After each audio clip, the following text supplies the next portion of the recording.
Welcome into another American River College Athletics broadcast brought to you by Stone's Radio Networks. Today we're here, Saturday, Football Saturday. The San Mateo College Bulldogs take on your American River College Beavers. And for the play-by-play and everything else, I'm going to send you up to the booth with our buddies Jordan and the Phantom. Take it away, guys. Welcome to Beaver Stadium on another Saturday afternoon. My name is Mark the Phantom Lowe here with Jordan Georgeson. We're going to bring you this game between the American River College Beavers and the College of San Mateo Bulldogs. Jordan Georgeson, who writes prep sports for Gold Country Media, for the Auburn Journal, the Lincoln News Messengers, and others. Now, Jordan, we worked the game a couple of weeks ago. A last-second field goal gave the Beavers the victory, 15-13 over Sac City. Since then, a close loss to Laney and a bad loss to Fresno last week. So what have you seen? What do you think of what you've seen since that day, and what do you think the Beavers need to do today? Well, the big key today is going to be the defense. I mean, American River's defense has been solid so far this year. The big key to me is going to be Kean Sloan. I mean, 25 tackles, 6 sacks, 8.5 tackles for loss. He's doing it all out there. The question is who's going to be the one to help him. American River can play good defense today. They can slow down a very high-powered San Mateo offense.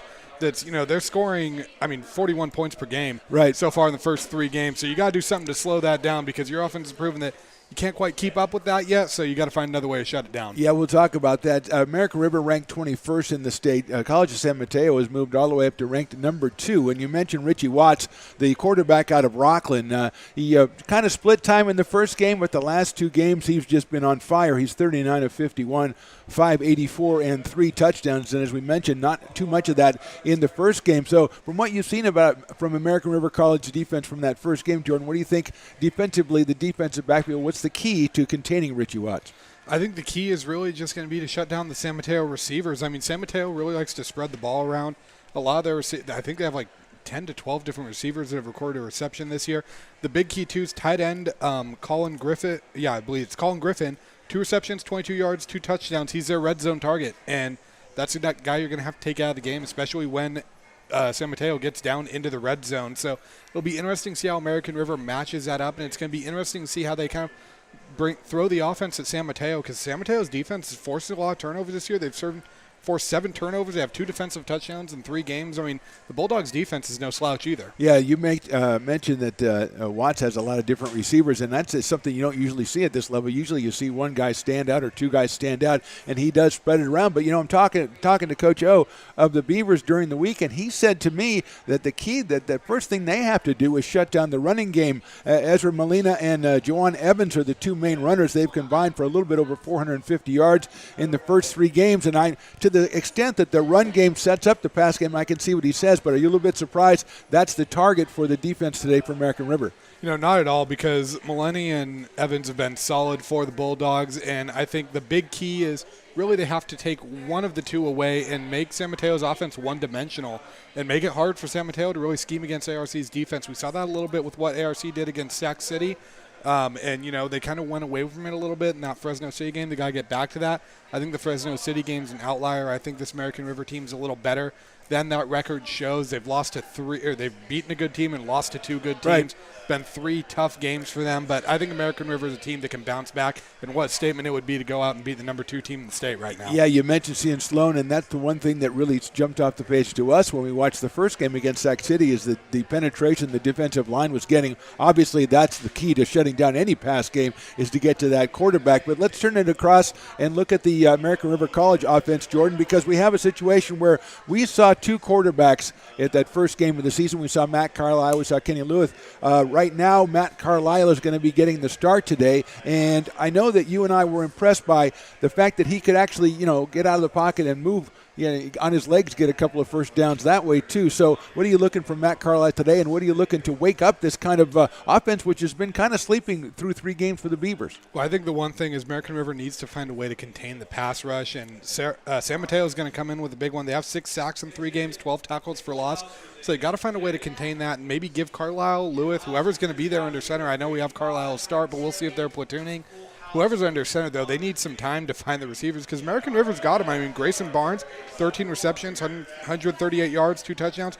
Robert Freeman's gotten a few. Brennan Barthel, Ian Simpson. So American River has some guys that they can throw the ball to, but you need time to let the play develop and let them get open. So the offensive line either has to find a way to let the Beavers establish a run game or give the quarterback some time and let the play develop. And if that's not happening, you got to maybe find some short passes you can throw in, some screens, maybe some slants, stuff like that, some quick hitters. Yeah, we talked to, as I said, I talked to Coach during the week. He mentioned Robert Freeman. Is a guy that impressed you and I that first game with his return ability. He's a guy who does things with the ball in his hand. But surprisingly, we're going to see a couple of new backs today. Also, Vontae Jacobs, who was all-conference performer last year and had a good first game, missed last week's game, not known if he's going to be playing today. And we will see Tariq Parker and Toure Hendrick. But Josh Moore and Casey Riley, two bigger backs, Jordan. Josh Moore goes 205 and Casey Riley goes 230. Josh out of Del Oro, Casey out of Orville. And these are two guys that mentioned by the coach Osterhout. He said, we've got to go ahead and establish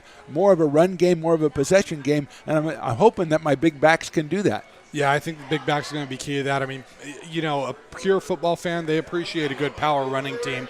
And a power running team that can really control possession, control the pace of the game, and control the clock is a team that's going to have success. And if American River can establish the two young backs, I mean, 2 freshmen and Moore and Riley, but 2 big boys that are going to run behind a big offensive line, American River can get them going. I think this can be a long day for San Mateo's defense because they can wear them down and keep them on the field longer than they want to be out there. Obviously, in every game we've covered, the same thing is said. You want to get off to a good start, but after 1-2 first 3 games by American River, how important is it for them to come out and especially the first or second series establish some kind of control of the line of scrimmage? I think it's super important to establish that because you don't want to start giving a team, especially a team that's number 2 in the country or number 2 in the state and 3-0, you don't want to start giving them some confidence. Otherwise, that can start being a snowball effect for you. So you need to go out and really establish the momentum and to kind of take control of this game early if you want to stay in it.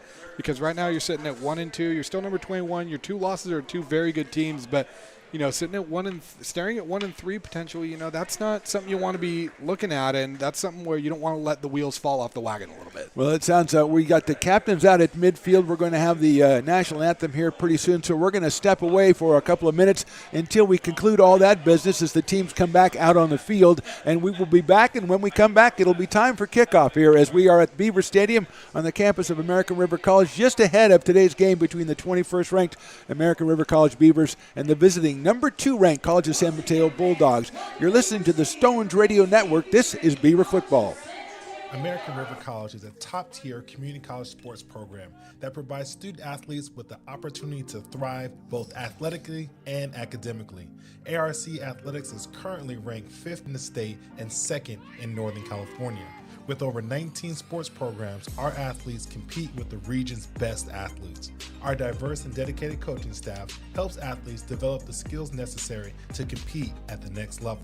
Start your community college athletics journey with us. American River College, Sacramento's best athletic program. Go Beavers.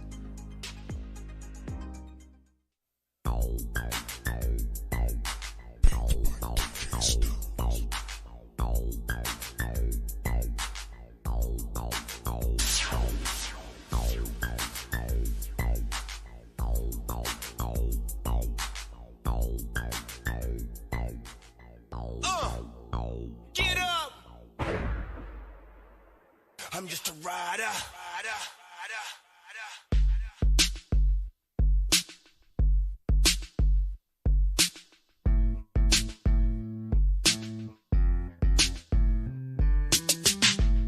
I'm just a rider.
You're listening to coverage of ARC Athletics on Stones Radio Networks.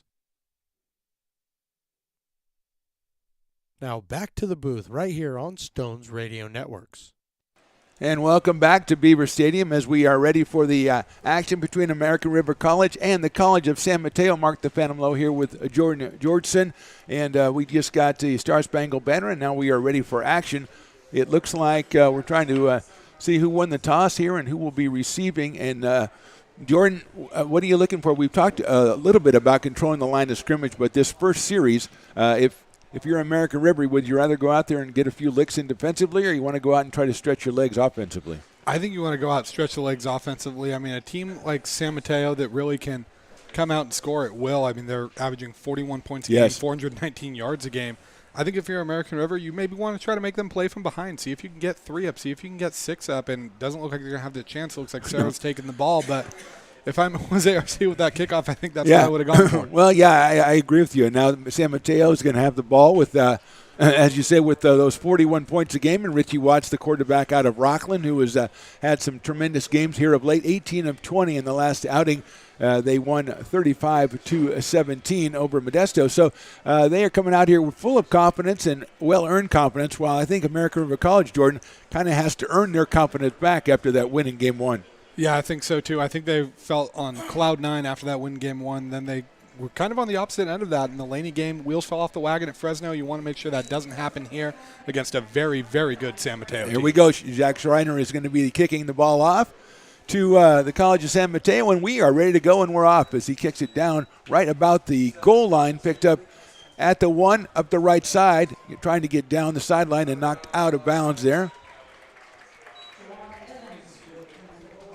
Dwight Evans was the ball carrier, and he is knocked out right around the 24-25-yard line. So it'll be 1st and 10 from there for the College of San Mateo. And a huge task, Jordan, as we've talked about before. This American River College defense, very impressive in the first 2 games, not so much in the third game, and now maybe their toughest test to date.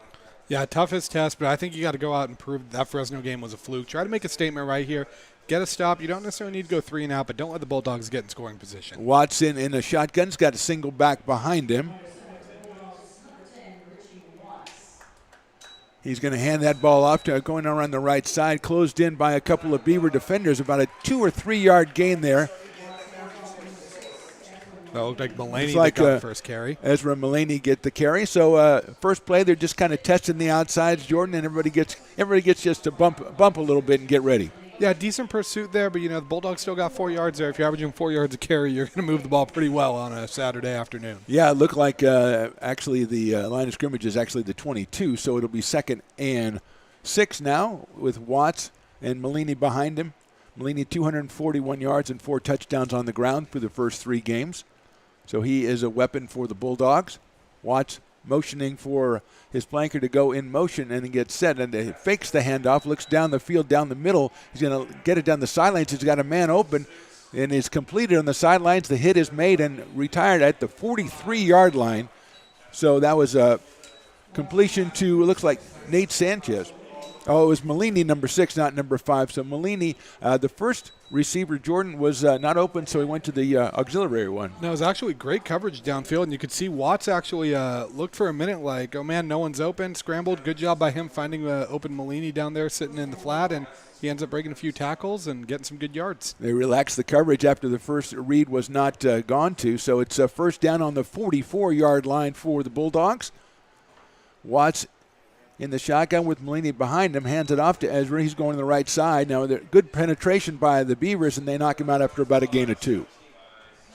Yeah, Beaver's doing a good job getting to the outside, and the pursuit looks good. The problem is you just gotta find a way to get that pursuit into the backfield like you've been doing those first 2 games this season. Yeah, and as you pointed out earlier, I mean that's good. You make the pursuit, but this is a very varied offense, and you've got to go ahead and you have to defend against a lot of different things. And so that's going to be the Beavers' task here. As it's second down and 8 from the 46, just getting started here. 13:22 left in the first quarter. College of San Mateo ranked number 2 in the state. They are 3-0 on the season. Watson the shotgun, Molina behind him, turns and hands off to Ezra, going left side this time. He's got a little bit of a hole, moves up. He's going to get over the 45-yard line down to the 44 for a first down. Flag going up on the play very late in the play. We'll see what that is. It looked like there was an American River guy that might have been in the neutral zone, but the flag came out a little later Yeah. than what I would think for a neutral zone infraction. Looks like it's a sideline warning on American River College. So the referee, who was right in front of American River sideline, waited until the play was over and then said, hey, guys, you got to cool it.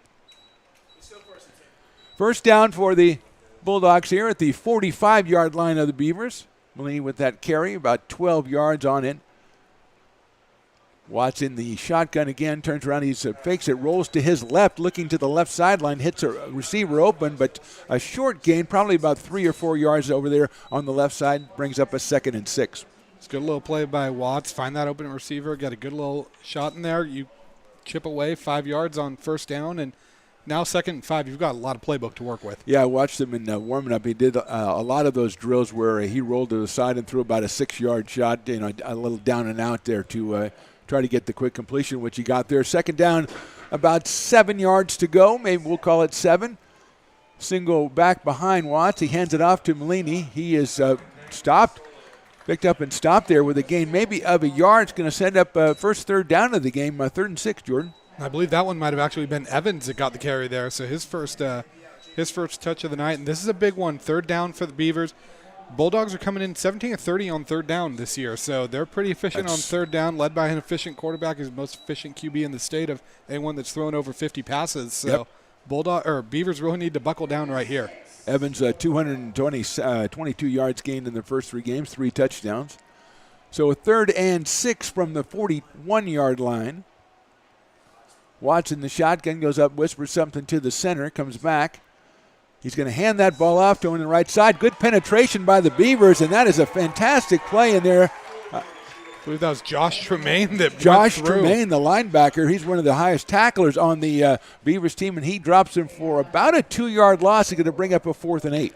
And that's what you needed to see if you're the Beavers. 21 tackles for loss in the first 3 games. That's an average of 7 a game. Like I said, you can bend on this first drive, but you cannot break, and that's a great job by the Beavers to force a punt right Yeah, there. you get a punt from San Mateo on the first drive. That is, as you say, Jordan, kind of a notch in the belt there for the Beavers. Obviously, you want to make sure you don't make a mistake on this, a penalty or something on this 4th down. But that's a great penetration by Josh Tremaine. And we see the Bulldogs go into punt formation, standing on about the 43-yard line. And then we're going to have timeout called. One thing I want to note about Tremaine, too, he might be riding a little high. A former Folsom Bulldog after Folsom's big win last night over De La Salle, a team that's kind of had their number over the years. Yeah, so he probably said, I wish they'd done that when I was there. But still, he's probably enjoying that. And he's enjoying the 5-yard delay of game penalty also against the Bulldogs. So they will be punting now. Line of scrimmage at their 47, or the Beavers 47. The low punt kind of balloons over toward the sidelines, and it's out of bounds. We'll see how many yards that going out of bounds took off that punt, but it looks like the Beavers will take over right about the 20-yard line. So all in all, Jordan, pretty good first series. Pretty good first series for American River, and a smart play by Sarah there not to kick to Freeman. We saw what he can do in the punt return game. But that's a great point. At this point, that was essentially as good as a touchback, because now Beavers got 80 yards to go, and they have struggled moving the ball a little bit, but we'll see what they can do today. Yeah, I think he was trying that directional kicking, but he just didn't get his foot into it enough. So it's first down, and Matt Carlisle is in the shotgun formation. We'll see who the starting running back is. As we talked about, there are going to be a couple of new running backs in the game here. Carlisle's going to fake it now. He's got it. Rolls to his right. He's thrown it. An out pattern is, I think, complete. No, it's knocked away by the College of San Mateo. So trying to down and out pass about 8 yards to the right side. It was knocked away. Yeah, it looks like that was just some good defense there, broken up there. I believe that was Tyrese Ivey Jr. that broke that one up, if I saw correctly. I could be mistaken, but American River trying to try something new, a little play action to start. You got a mobile quarterback, you got some good receivers. See what you can do with them. Yeah, we'll see who that running back is behind Matt Carlisle. Looks like that's Joshua Moore, the freshman out of Del Oro. So number 28, Joshua Moore. We thought he'd get some carries today, and that's what the coach said during the week, and he's going to get a carry right now. He goes up the middle, a little bit of room there, and he pokes ahead for about 4 yards, bring up a 3rd and 6 for the Beavers. Moore comes in staying at 6 foot 205, so a little more of a bowling ball that you had rather than a Avante Jacobs and Tariq Parker. Both great backs, but a little more on the shifty side, and I think you need a physical back to take down a big team like San Mateo. Absolutely. That's why we heard from the coach that Josh would get some reps, and also probably Casey Riley, the big guy out of Orville. So third down in the shotgun, Matt Carlisle. Looks like pressure coming from the Bulldogs. Now Carlisle's going to back off. Looks like he might be changing the play after seeing what type of pressure the Bulldogs bringing. Taking his time. Brings the running back right next to him. Now he goes back. He's looking down the middle. He's going to have to get away. He's got some room to the left side, but good pursuit. He's going to get down the left side. Now he cuts it back to the middle. He is out to the 45-yard line. Now he falls ahead all the way to the 48-yard line. So Carlisle making the most of the situation. Jordan, he had a little bit of pressure, and he ran away from it.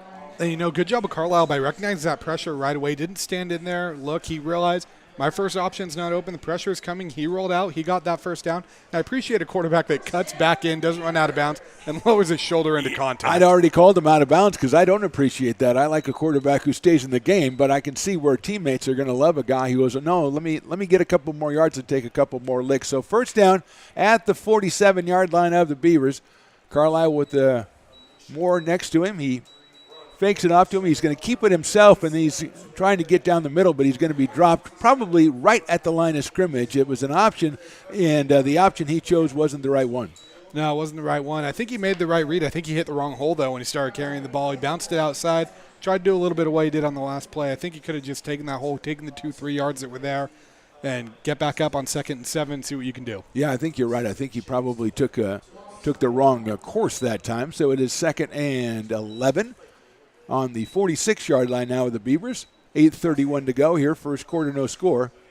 Bulldogs had the ball first, had a short sustained drive, but it was closed down right around the 45-yard line. And the Beavers took over at their own 20, and they moved it up here to the 46, where they face a 2nd and 11 with Matt Carlisle in the shotgun. He's going to hand that one right back up the middle to Moore, who's got about 3 yards. So he's got it back up to where it will be 3rd and 7 for the Beavers. Yeah, good little move there by Moore, making it a little more manageable. It looks like actually it might have been a 4-yard gain because I think they were a little behind the line of scrimmage. Nah, we'll call it 3.5. All right, 3.5. Well, I was going to call it 3rd and 7. We'll call it 3rd and 8. But whatever, it's a big third down, and as you've told me before, the third down has not been the best part of the Beavers game so far. So let's see what they can do this time, and then we'll look at the numbers on that. Carlisle in the shotgun. Pressure coming from the Bulldogs. Carlisle back to pass. Look out behind him. He's knocked down and he loses the ball, trying to cover it himself. Let's see if he did. San Mateo is signaling that they have it, and so is the referee. So the Bulldogs, with the blitz, hits Carlisle from behind. He loses the ball. It's covered by the Bulldogs. They'll have a first down on the Beavers' 40 with 7:29 to go first quarter. I believe that was sophomore Vaughn Mamea that came in there. I mean, poor Carlisle never saw that one coming. That's why you protect the blind side right there. San Mateo doing what it does best, forcing another turnover. That's her 8th turnover now in just 4 games and really just in 13 quarters, I guess you could say. Yeah, well, I mean, I think in that situation, it looked like Carlisle had a pattern that was supposed to develop a little earlier. He kind of held on to the ball a long time, asking for trouble when you do that, and the Bulldogs now taking over first down on the 40 of the Beavers with Watts in the shotgun. Single back behind him.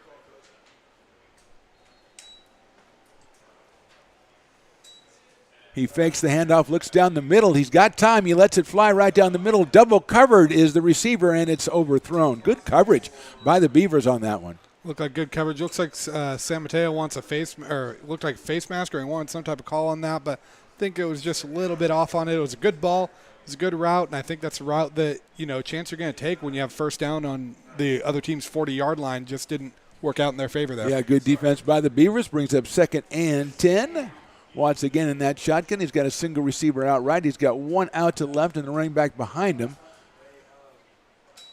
He's going to hand that ball off to that running back going left side. He's still alive. It looks like about a 6 or 7 yard gain, maybe about 8-yard gain on that left side. And it'll set up a 3rd and 2 on the 32-yard line of the Beavers. Looked like that was Jawan Evans on that carry. Good job bouncing that ball outside, getting the yards, and making it very third and short, third and manageable. Now you can run the ball or pass. Yeah, it looks like it was a 7-yard gain, so we'll give him a 3rd and 3 here, 6:55 to go first quarter. Watts in the shotgun and Evans behind him. Jawan with 222 yards coming into this game on the ground and 3 touchdowns. Watts looks like he might be telling people, changing the play a little bit at the line of scrimmage. Single receiver out to the right. Now he moves into the bulk of the formation. Watts hands it off down the middle to Evans. He's got room, and he's going to have the 3 yards, but good tackle by the Beavers. About a 5-yard gain for Evans, but he paid for it. Yeah, he definitely paid for it, but I don't think he's going to mind. He got that first down. The way that Bulldogs have moved the ball so far, they're really nickel and diming their way down the field, but they're picking apart this Beaver defense a little bit. They had a good stand there late in it, but now they're starting the drive with their backs against the wall a little bit. We'll see what they can do. Yeah, a little bit. The short runs, they just simple runs up the middle are what they're doing off tackle as well. A couple of little short passes. They tried the long one. It was incomplete. So 1st and 10 on the 28-yard line of the Beavers. 6 minutes to go first quarter. Watts in the gun with Evans behind him. 2 out to the left, 1 to the right. He's going to hand it off to Evans. He's going to find the left side, but a great tackle. Good defense penetration by the Beavers, and he's knocked down for a 1-yard loss. It was like that was number 40, Robert Matulich, the Rockland product there, coming in, getting the sack against the the team being led by his former quarterback. So little high school rivalry payback there. Yeah, he gets the tackle around the ankles, gets the tackle for loss. It'll set up a 2nd and 11, and now we're going to have a penalty tacked on, or looks like it's going to be a big one against the Bulldogs. He's marched off 10, and now the referee keeps going farther and then going back and then going back. Let's see. I don't see any signal as to what the problem was, but it is now back on the 38-yard line. That's going to make it 1st and 20. 1st and 20. Make sure it's going to have a replay of the down.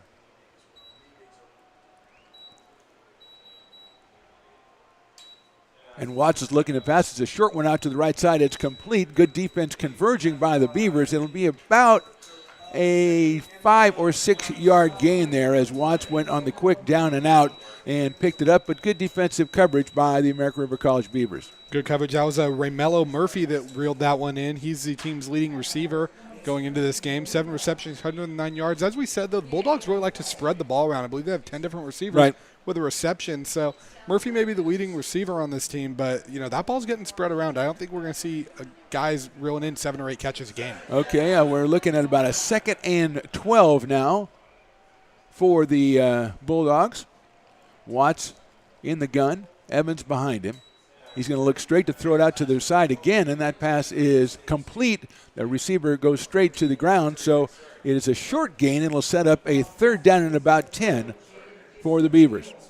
For the Bulldogs. And this is a big one for American River, too, because you're still a little bit out of field goal range. You're right on that cusp. So not only is it important to get a stop here, but it's important to not really let them get a lot of positive yards or get inside the 20-yard line. I think fortunate were the Beavers. That throw a little bit low from Watts didn't allow his receiver to get any yards after the catch. So it's 3rd down and about 9 yards to go here from the 25-yard line.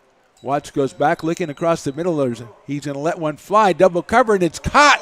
And it is a touchdown for the Bulldogs. I believe that was Murphy again. Great job going up and get that with the coverage. It was good coverage by the Beavers, but better ball and better catch. And, sometimes Jims and Joes beat X's and O's. Ramello Murphy with the catch. That's his 9th of the season, and he's over 125 yards as a receiver and 6 points up on the board for the Bulldogs.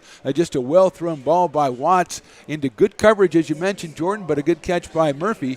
And the Bulldogs lead this one 6-0, pending this extra point try, which is up and looks like it's good, and it is. That'll make it a 7-0 score in favor of the Bulldogs. 4:07 to go in the first quarter, and Jordan, they shut them down the first time, but the second time, just too much variety by the Bulldogs. I think too much variety because Bulldogs can attack you in so many different ways. It's hard to zero in on one thing, and they have so many different weapons they can hit you with, and that's just a killer for the Beavers too, because on that 3rd down, they did everything right. They had great coverage. It could have easily been a stop for them and forcing them to maybe hold them to 3, but just a good play by the Bulldogs. And like I said, sometimes you got a team that just But you got so many weapons, and you have so much talent on it, they can overpower you that way too. Yeah, so Beavers give up the 7 points on the second drive, and now they're going to get another chance themselves, and they're going to come out here and try to do something. Their biggest play, their first drive, was a run by Matt Carlisle. So, I mean, I think it's important for American River College to establish some conventional ways of moving the ball. You know, you're not going to be able to count on a scramble all the time, so they've got to go ahead and try to control that line of scrimmage, and that sets up everything for your offense. I agree completely, and I think points on this drive are pivotal too. Even if it's just 3, you need to get something to get that goose egg off the board, get that sour taste from the fumble, and then letting up a touchdown out of your mouth. Okay, here we go. Beavers with the double backs back there to receive this kickoff with 4:07 to go in the first quarter.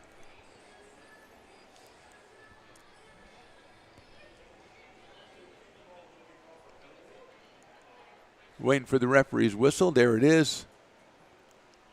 Good kick is going to be into the end zone, I think, and they're just going to let that one go and come on out. Take the touchback, which was touchback by a considerable margin, and American River coming out. We'll check and make sure that the personnel is the same. With we had Matt Carlisle and we had Joshua Moore there in the first drive. Jordan, you expect the same two out there? I think so too. I think it's important to let your guys get in a rhythm. You know, it's one thing to rotate your guys, platoon guys, especially as stamina and fatigue start to kick in, but it's important in the first quarter especially, let your offense find a rhythm and find a way they can move the ball with some efficiency and just really settle in. Well, we're going to see if they can do that now with Carlisle in the shotgun. First down from the 25 after the touchback. He's going to hand that one off, come around the left side. Got a little bit of room out here, 5, 10, 15. That's a 15-yard gain thrown out at the 40-yard line is number 28, and that is Joshua Moore.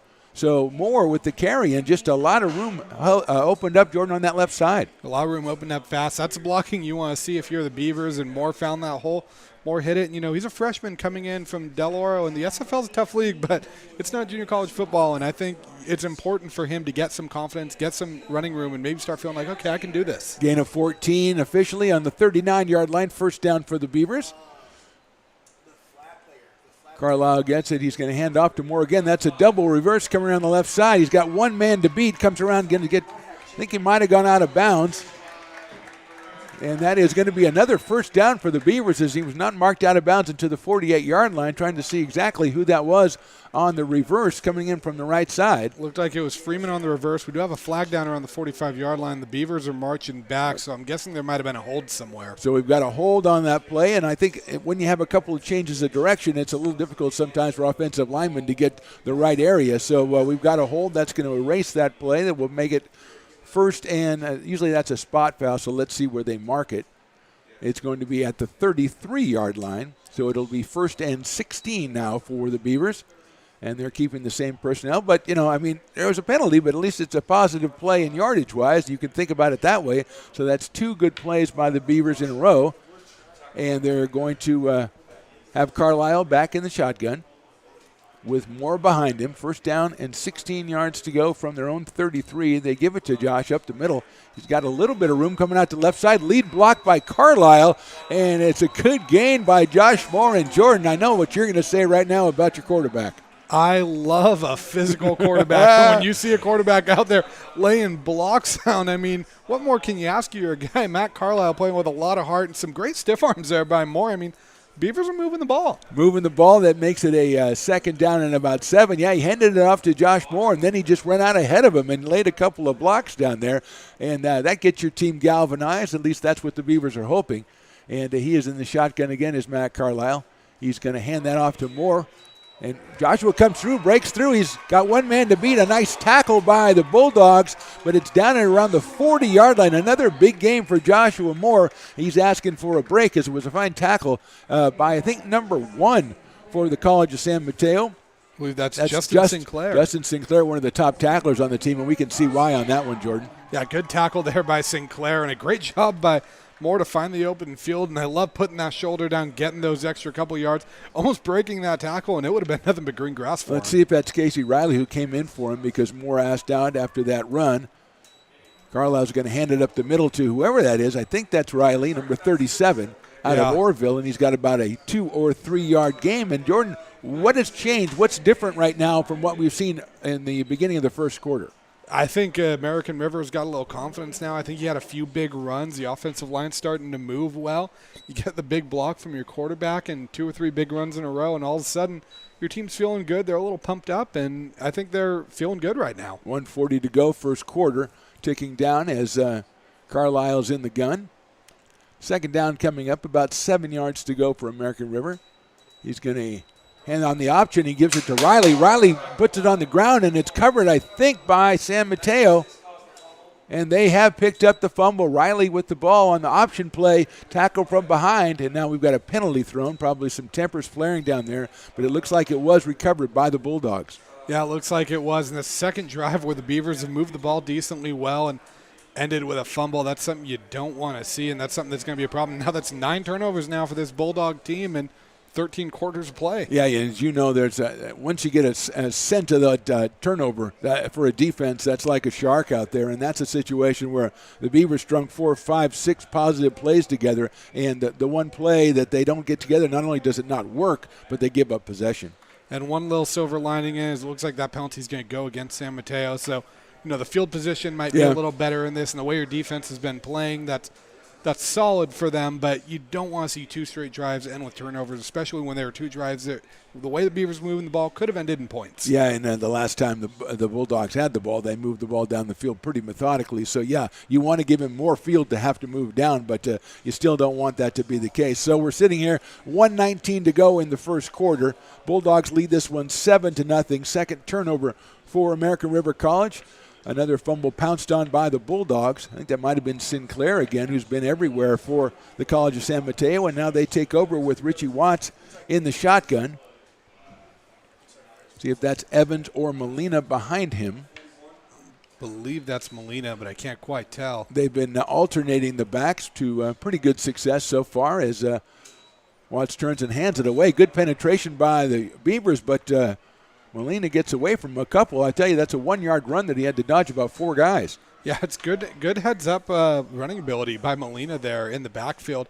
American River's doing a good job getting in the backfield and disturbing those plays. They need to keep doing that this afternoon if they want to have a fighting chance, especially with the turnover bug biting them a little bit. You're right about that. The penetration for the defensive line is the key if they're going to have any chance of stopping a high-powered offense like the Bulldogs, who face now a 2nd and 9 from their own 30-yard line. Watts in the gun. Looks receiver out to the right and one out to the left. He's got the back behind him. He's going to look down the field, send it up in the middle. And it's closed by the defensive back of American River, and it's overthrown. So one-on-one down the left side, and a good help by the safety, and it's going to be a 3rd down. Looks like he was looking for Jemai East there, another big receiver on this Bulldog team. 6 receptions, 93 yards, and a touchdown going in today. Ball just sailed on him a little bit, but it was a good matchup, and I like the decision to throw to him. Just didn't work out for them. But now there's an important 3rd down. Again, if you're the Beavers, you've got to get off the field here, especially with the momentum your offense had. 3rd and 9.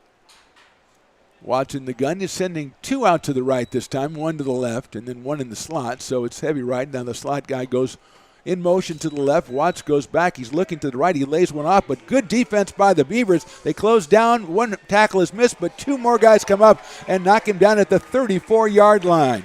That, I believe, was Molina on the reception. He got away from 1, but good pursuit by the Beavers, and Jordan, that was an impressive stand. Yeah, great job. That was Matulich, and it looked like Teague Sloan coming in and really just laying the lumber on that hit and ending up stopping him. I mean, great job there, and now you're forced to 3 and out, and you guys can go out there and get that ball back and get your offense moving again. 3 seconds to go, first quarter, and I think the time now has run out. That will be the end of the first quarter. So at the end of the first quarter, we have a score of the College of San Mateo 7, the American River College Beavers 0. We'll be back right after this. This is the American River College football presented by the Stones Radio Networks. American River College is a top-tier community college sports program that provides student-athletes with the opportunity to thrive both athletically and academically. ARC Athletics is currently ranked 5th in the state and 2nd in Northern California. With over 19 sports programs, our athletes compete with the region's best athletes. Our diverse and dedicated coaching staff helps athletes develop the skills necessary to compete at the next level. Start your community college athletics journey with us. American River College, Sacramento's best athletic program. Go Beavers.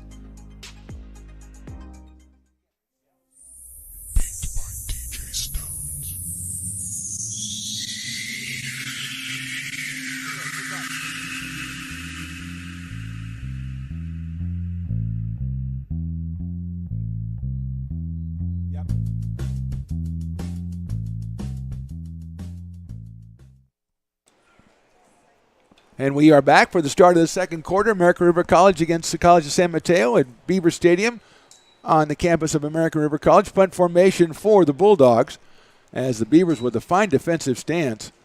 That punt's going to be a short one, but it's going to take a good bounce for the Bulldogs. It's going to go down inside the 20-yard line and roll to a stop right about the 12 or 13-yard line of the Beavers. So they'll have to go 88 yards for the score. And, Jordan, obviously the key is to keep your hands on the ball, but secondly, what are you looking for from the Beavers? I think you got to keep that run game going. I mean, Joshua Moore really has gotten it going. Looks like he's back out there. Why not feed the hot hand and feed the guy who's been moving the ball? Yeah, he burst through the line a couple times on this previous drive. That's something we hadn't seen from the Beavers maybe all season long, so that was a good thing to see. So we go first down from the 12-yard line, it looks like. Matt Carlisle in the gun. He's got, as we said, Joshua Moore behind him, the freshman out of Del Oro, getting his first start today and looking very impressive doing so.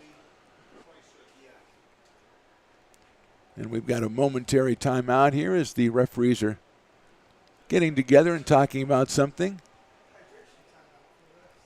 And I'll say this about the way Moore's ran the ball. You know, American River's really run with Avante Jacobs and Tariq Parker in the first couple games. It could be hard for a San Mateo defense to prepare for two running backs they haven't seen all season. Yeah, and kind of, as you said earlier, kind of even a different approach. Not as much outside the tackles, more inside the tackles. And so now we're ready to go. Carlisle taking the snap. Looks like pressure from the Bulldogs. He's going to hand it off. No, he's going to roll out to the right and throw it. Just caught at the 10 to the 15 to the 17-yard line. A good tackle is made, but a quick pass there. I think that's Grayson Barnes, the tight end, his first catch of the day. I believe so, and that was, I believe Barnes reeled that in one-handed, so flashing off the stickiness of his gloves there. Good little advertisement for Under Armour and Nike, whoever made those. Well, that's good to get a little bit of room, though. It's first down on your own 12, so you get a little bit of room. Like you say, a tough catch, but Grayson made it. He's been very impressive through the first three games. And it's 2nd and 5 now for the Beavers.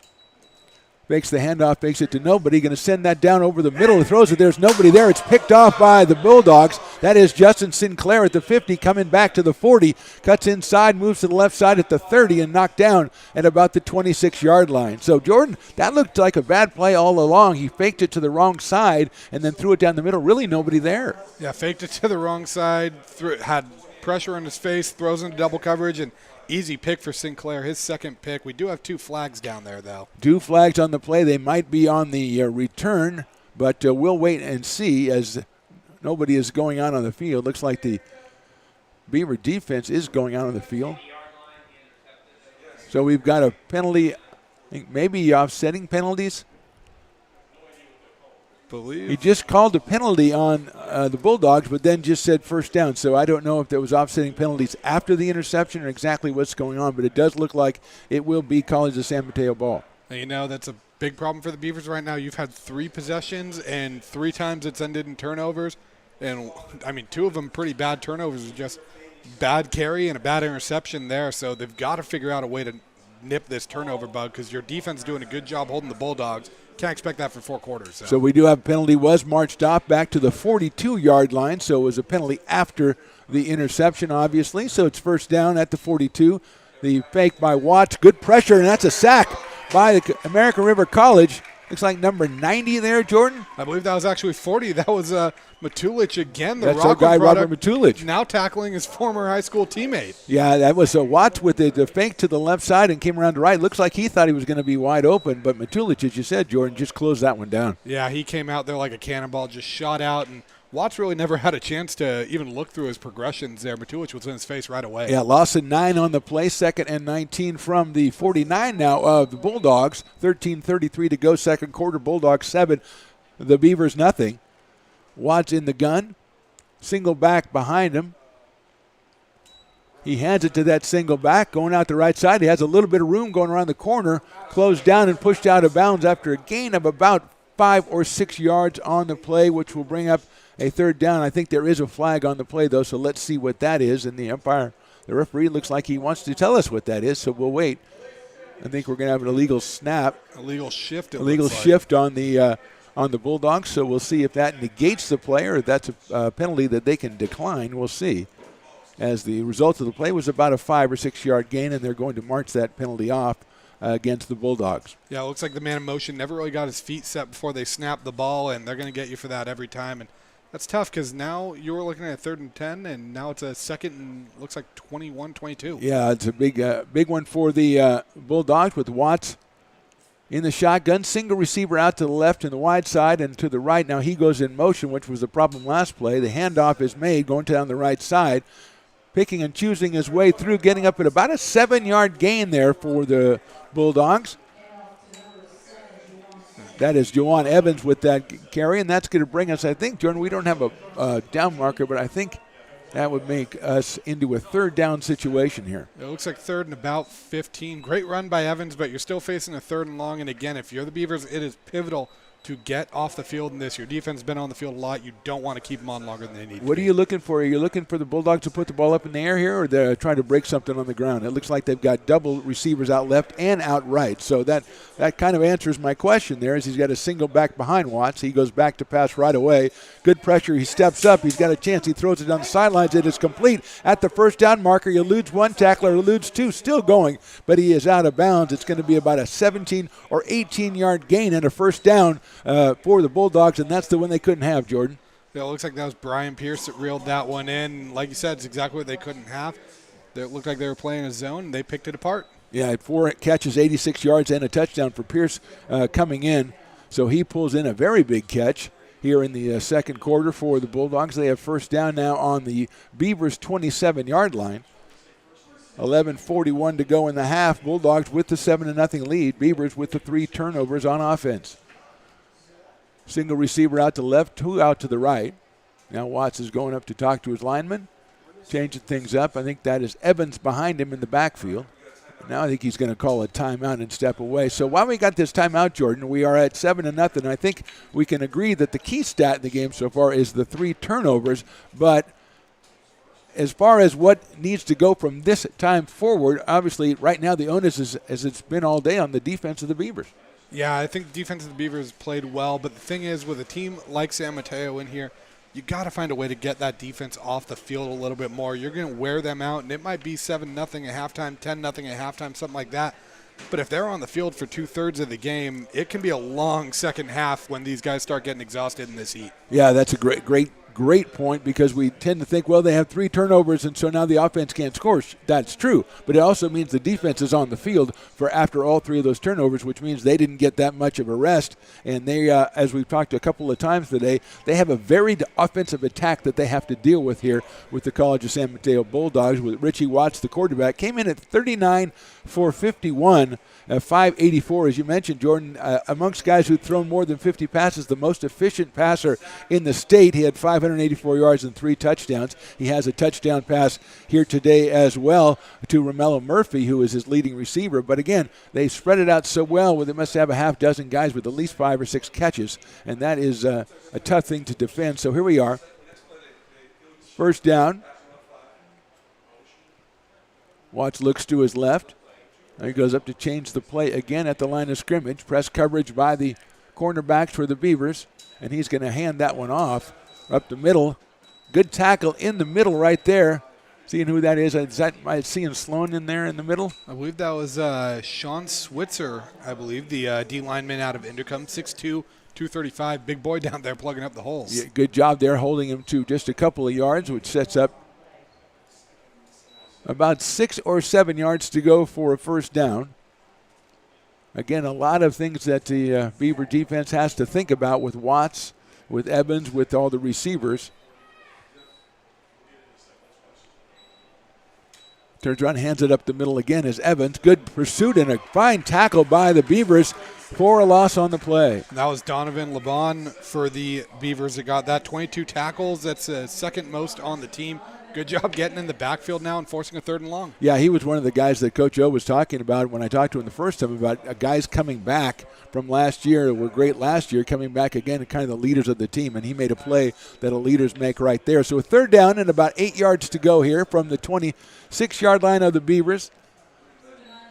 Watts comes back to pass, looks down the middle. Now he's going to the right corner. He's got a man open there, but he overthrows him badly, and it'll be a 4th down for the Bulldogs. Now, Jordan, we saw their kicker in warm-ups. He's got quite the leg on him, so I'd expect this to be a field goal try. I expect this too, but I think with the interception, the return, the field possession the Bulldogs had starting, I think if you're the Beavers, you take leaving them with 3 points here. Yeah, giving them with a chance for 3 points. This is about a 43-yard shot here by the kicker, who we're going to get a number of so we can identify him properly. I believe it's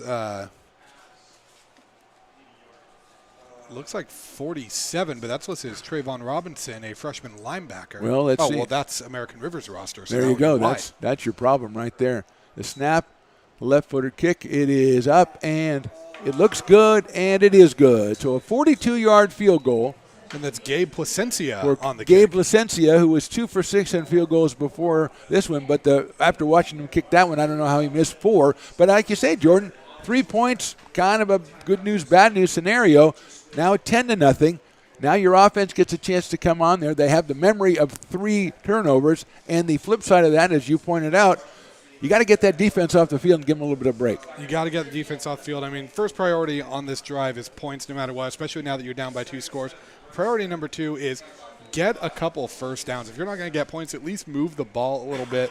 I mean, that's important to giving that defense a rest. We're talking about an offense that's averaging 192 yards per game, so they haven't really given their defense a lot of rest this season. Right, that's a great point. You got to find a way to do that in this drive. Yeah, absolutely right. And I think that's one of the frustrating things, or one of the more frustrating things, is they have shown with Joshua Moore kind of as the key. They can move the ball, and they can move the ball on the ground, but you can't have sustained drives without holding on to the football, and we've shown 2 fumbles and the interception that we're not really good at holding on to the football right now. No, and the Beavers done a better job, too, getting first downs and moving the ball in this, but just turnovers are derailing these drives. Right. Well, Placencia out there, that is 26, actually make that 27 points on the season for Gabe Placencia, as he has 3 field goals now and 18 on extra points. So with 9:58 to go in the second quarter, he is going to kick it down to the Beavers. Last time it was a touchback. This one is just into the end zone, but it's going to be returned by the Beavers up down the left side, coming out to the 10 to the 15, and that's about as far as they're going to get out there. Might have been better served to let that one go, as they'll have first down at the 15. Looks like we do have a Bulldog down. They're helping him up. I think that's just a little cramp.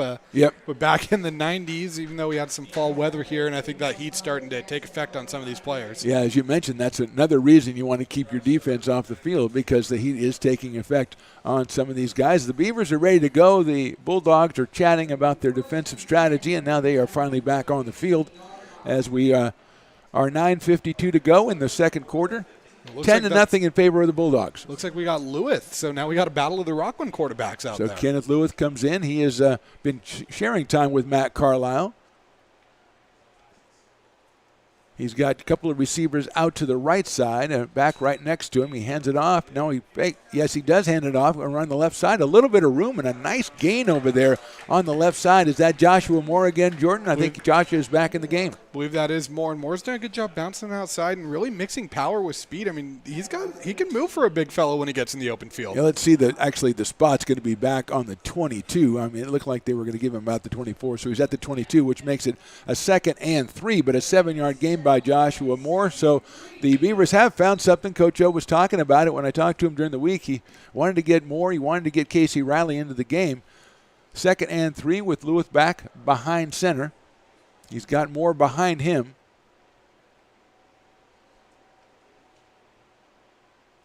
He's going to throw. Now he's going to bring it down, try to escape to his left. He's looking downfield. He's going to run out of bounds. I think he probably got the first down over there. Let's see where it's marked. Hard to see, but situation, Jordan, looked like he wanted to throw that one quick. Looked like he wanted to throw it quick. The read wasn't there. Good job by him pulling that one down. And making the smart play, don't get another turnover, get that first down with your legs. Yeah, and I always say when you see a quarterback pull it down and still be able to move at it like that, give credit to that offensive line because they kept guys out of his space. Now, I know Lewis was about 6'4", so he can see over him, but they kept guys out of his space where he could pump fake, still have time to get around the corner. Looking to the sidelines to get the play, and they are ready to go here as Lewis on his first series of the day. Matt Carlisle playing the first quarter and a half. In motion, the Beavers.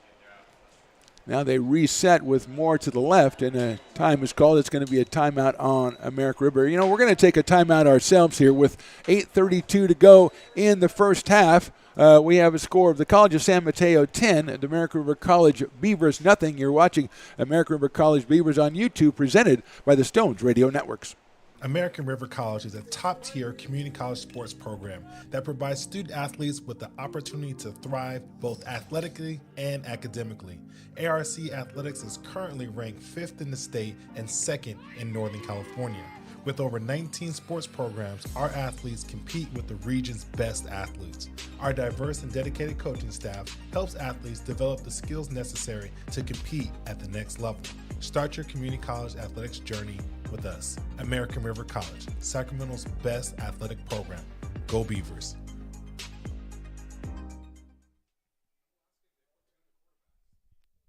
And we are back to Beaver Stadium here. 8:32 to go, second quarter. Mark the Phantom Low here with Jordan Georgeson, the prep writer extraordinaire from Gold Country Media. You can read his stuff in the Auburn Journal, Lincoln News Messenger, among others. And we are seeing now a new quarterback, Ken Lewis, out of Rockland High School. So both of our quarterbacks, as you point out, Jordan, are from Rockland right now.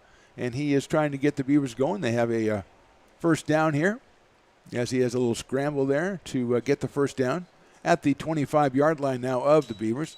He's going to pass. He flips it over to the left, gets the safety valve. Good closing defense by the Bulldogs. It's going to be about a gain of 2 on the play. And, Jordan, we had pressure coming in from the left side. Yeah, I couldn't tell if that was a design screen pass or if the Bulldogs just broke through that line right away. But good job of Lewis to get that ball out there quick and, salvage what he could out of the play. What he could was getting back to the line of scrimmage. And that's one of the times where you hope your running back can go ahead and make one move, make one guy miss, and maybe get himself a little bit of breathing room. But good tackle by the Bulldogs, bringing up the 2nd and 10 from the 25. Just under 8 minutes to go here in the half. 10-0 in favor of the College of San Mateo. It is a handoff up on the left side, stacked up quickly by the Bulldogs. Maybe a 2-yard gain, and it's going to set up 3rd and 8. Yeah, I don't know if that was a read option or a play action, but whatever it was, it got stuffed right away, and it looks like now we're going to have, Torrey Hendrick, the Folsom product, coming in the backfield, giving Moore a little bit of relief. Well, maybe Torrey coming in to offer himself as maybe a little of a throwing target, too, because we've talked about he and Terry Parker being more of a scat back situation than Joshua Moore and Casey Riley. So we face a 3rd and looks like about 9 here from the 21. Got to get to the 30 for the Beavers. Lewis back to pass. He's got time. He throws it over the middle to Barnes on a release, but he's going to be far short of the first down. So he had a guy clear out the deep pattern, and Barnes came across the middle, but not enough for the first down, of a gain of about 4.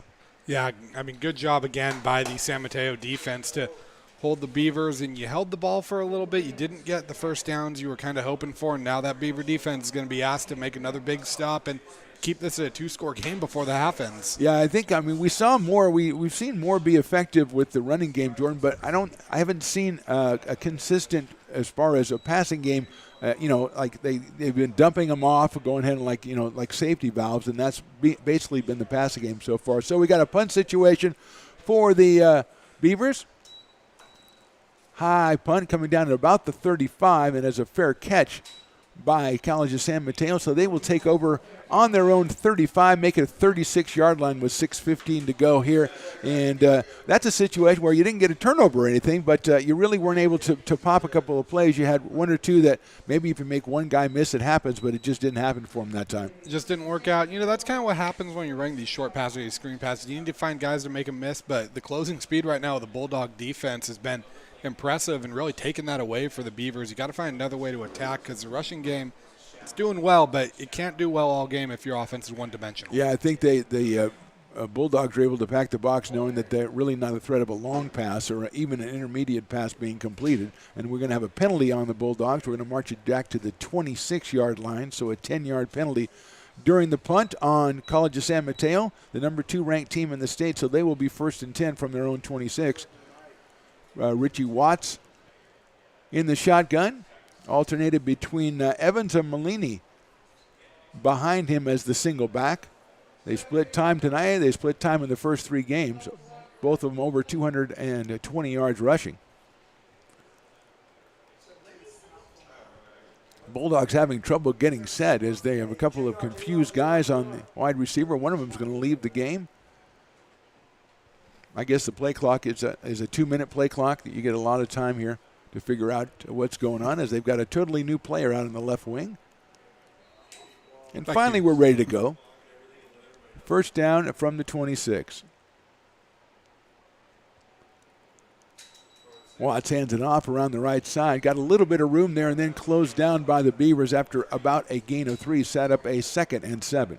I believe that was Ezra Mulaney on that carry, and you had to think they were running with the amount of guys they had down there on the line. Yeah, well, once you when you switch out a wide receiver right before the play, then it's always going to be a run. Yeah. You got to think, well, that's important that they brought that new guy in. No, they're not even going to get it. It's not going near the ball. Yeah, it was looked like a 2 or even a 3 tight end package there. 2nd and 7, 5:58 to go, first half. Bulldogs 10, Beavers nothing. Watts in the shotgun, single receiver out to the left. He was now motioned into the formation. It's a fake handoff. He's rolling to his right, looking down the sidelines. He has a man open, but it's going to be a very short game as the defense was right there for the Beavers. They'll bring up a 3rd down. Looked like he was looking for another one of those 2 tight ends that was on the field. I believe that might have been Matt Fideli, but I can't quite tell. You know, the silver numbers on the white jersey, it's hard to tell when it's on the far end of the field. There you go. What it is. So you got 3rd and 6 now. It's good defensive pressure, good defensive coverage by the Beavers. They let them catch the ball, but shut them down right away. And we have another, what we call the big 3rd downs here with 5:15 and counting here in the half. Watts, as always, in the gun. Looks up the middle. Now he's stepping up and rolling to his right. He found a guy on the right side, wide open in the middle of the field. The pass is completed, the 50, the 40, reversing field to the 30, down to the 25. The tackle is made by the Beavers at the 25-yard line. Great job by Watts there. It looks like he found Justin Del Rosario, sophomore wideout. His coverage had to break down there somewhere because he was wide open in midfield and a great catch and run to gain the extra 20 yards there, too. Julian Davis with the tackle for the Beavers, and I think that's a situation, Jordan, where he had time to roll out. By the time he had time, somebody got uncovered, and the pass was made. He found him right on the right side there, and as you say, a good cutback to get the extra 25, and it's first down now at the 25 for the Bulldogs, looking to add to their 10-0 lead here in the second quarter. And now I think we're going to have a timeout.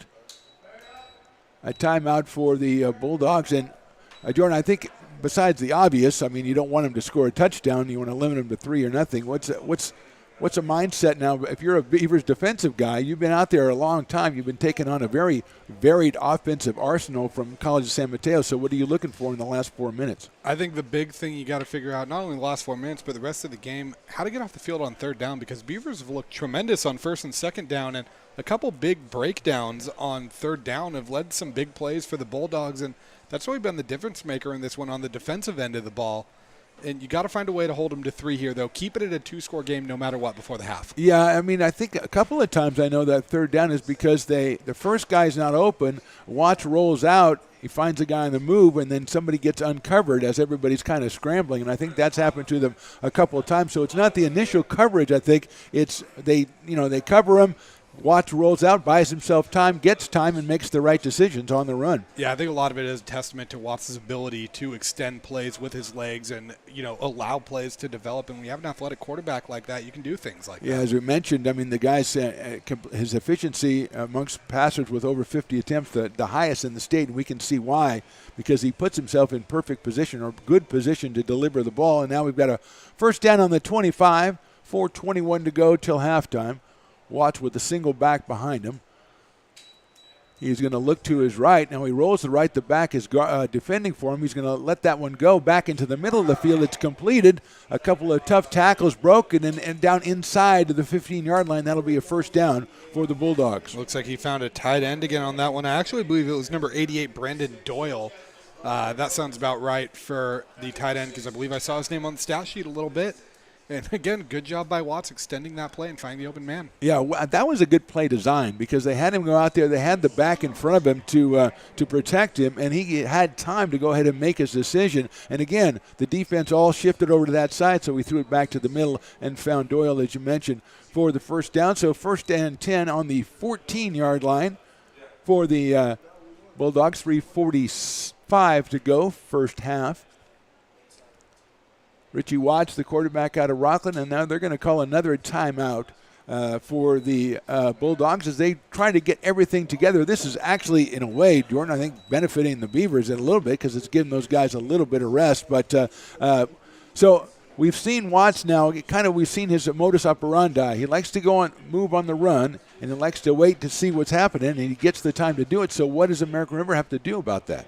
I think right now American River needs to almost find a way to, I don't know if you run necessarily a quarterback spy or you got to find some way to contain that scramble. Maybe even go to more of a man-to-man type of defense rather than a zone because when you have a scrambling quarterback like that, he can pick apart a zone because he'll just wait for a guy to fall into a spot where there's no defense. And you got to find a way to adjust to that. But another thing that's going to be key for the Beavers right here, this is the first snap for San Mateo in the red zone today, and as impressive as they are, it's even more impressive in the red zone. They have 12 trips to the red zone this year. 10 of them ended in 6. There you go. So we got to buck the odds on that one if you're the Beavers. And one thing that they're rolling out does it deflects that defensive penetration, the defensive line penetration of the Beavers, which is one of their strongest areas so far during the first 4 games of the season. So here we are. Ball's at the 14. Watts with a receiver out to his left. He's got a single back behind him. He's going to step back and throw it down the corner, and it is complete, I believe, in the end zone for a touchdown. So that single receiver on the left had single coverage, a fade pass, and we've got a penalty thrown by the referee who was by the American River College sideline, so I think that might be on the Beavers. But, Jordan, another impressive pass play. Another impressive pass play. I mean, great job by Watts. He put that right where pretty much only East could get it, and good job by East making the adjustment to the ball in the air, reeling that one in, and 6 points. And now that's 11 touchdowns and 13 red zone trips for the Bulldogs. Yeah, good stat there. Jemai East with his second touchdown of the year. And another. So it's going to be a penalty. It's the second warning against the Beaver sideline, which will result in a delay of game. We'll see if that is enforced on the kickoff as Gabe Placencia comes out. He is perfect for the season, 18 of 18 on extra points. His point would make it 17-0 with 3:33 to go here in the second quarter. As the Bulldogs taking advantage, as Jordan said, they have been successful on a couple of big third downs, and not always short third downs, kind of medium and long-range third downs, and that has been the key, especially to this drive that allows them to go up, we think, by 17 after this extra point try. Finally, everybody is set to go. Placencia is ready with the left foot.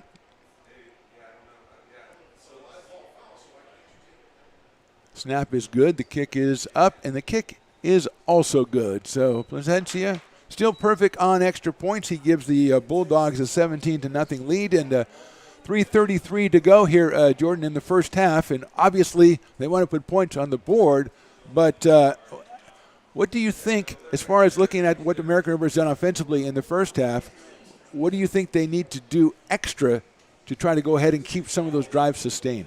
I think you need to find a way to run a play action. You've been very successful running the ball, but not only make it a play action, you need to take a stab downfield using a play action. Mm-hmm. Maybe really try to sell one and have a guy streaking down the field. See if you can get a one-on-one matchup that you like. You need to find a way. You've been nickel and diming your way down the field. Some turnovers have hurt you. You need to find a way to get a big chunk of yards in 1 or 2 plays and really move that ball and flip the field position quickly. Yeah, the one long pass they took was kind of an ill-advised throw, and it got picked off earlier in the second quarter. But I do agree they have to somehow kind of extend the field, try to spread the field a little bit. As you mentioned, Joshua Moore has been able to run the ball. They had when Carlisle was in there, he had a couple of good runs himself. So they did move the ball on the ground, but it takes a long time to score if you're moving the ball only on the ground. I mean, it takes a long time, and you can't have any mistakes, and that is where the Beavers, with a couple of fumbles, made those mistakes. And so let's see what they can do here. And the way that the Bulldogs looks like Robert Freeman is down there. He is going to be one of the guys waiting for that kick. The way the Bulldogs move the ball down the field, too, the last thing you want to do if you're the Beavers is put the ball back in their hands before the half ends. That's a great point. You want to, obviously, you always want to avoid turnovers, but you especially don't want to give the ball back with 3 minutes to go in the half. 17-0 in favor of the Bulldogs. Essentia lets the kick go. That one's going to be a little shorter than usual. Handled right on the goal line by the Beavers, coming up to the left side. Now back to middle, moves out to the left side, 20-25, and out to about the 28-yard line. So a good return. Solid return. I believe that was Julian Davis, actually, the Elk Grove product. So name we didn't quite call on the returns in the first game, and he ends up getting a decent return, giving the Beavers some good field position. Julian Davis, the defensive back, and now he has a nice return to about the 28-yard line, where it'll be 1st and 10 for the Beavers with 3:26 to go. And I think it's still Kenny Lewis out there under center, actually in the shotgun, and he needs to get a spark. He's only been in the game for a couple of minutes, but he is back there with the running back to his right. 2 receivers out to the right, 1 to the left for Kenny. He's looking to put the ball in the air. Now he's going to let that one go. It's a screen pass, but it's smelled out by the Bulldogs and going to be stopped for no gain. It was a big hit there delivered by the Bulldog defense. I'm trying to see who that was. It looks like it was number 42 there for the Bulldogs, Aloha Mata'u. Loa Matahu said Akuna Matata to the receiver. I think that was Casey Riley down there, as it was screenplays are by definition, Jordan, kind of slow developing, but that one seemed a little excessively so. Yeah, it seemed very slow developing, and then just a great read by Mata'u there to crash in on it, and he didn't actually bring down Torre, but ended up just stopping that forward momentum and delivered a big hit in the process. He just stopped him, and he couldn't go any further. He wasn't on the ground. Now we're going to have a penalty, I think.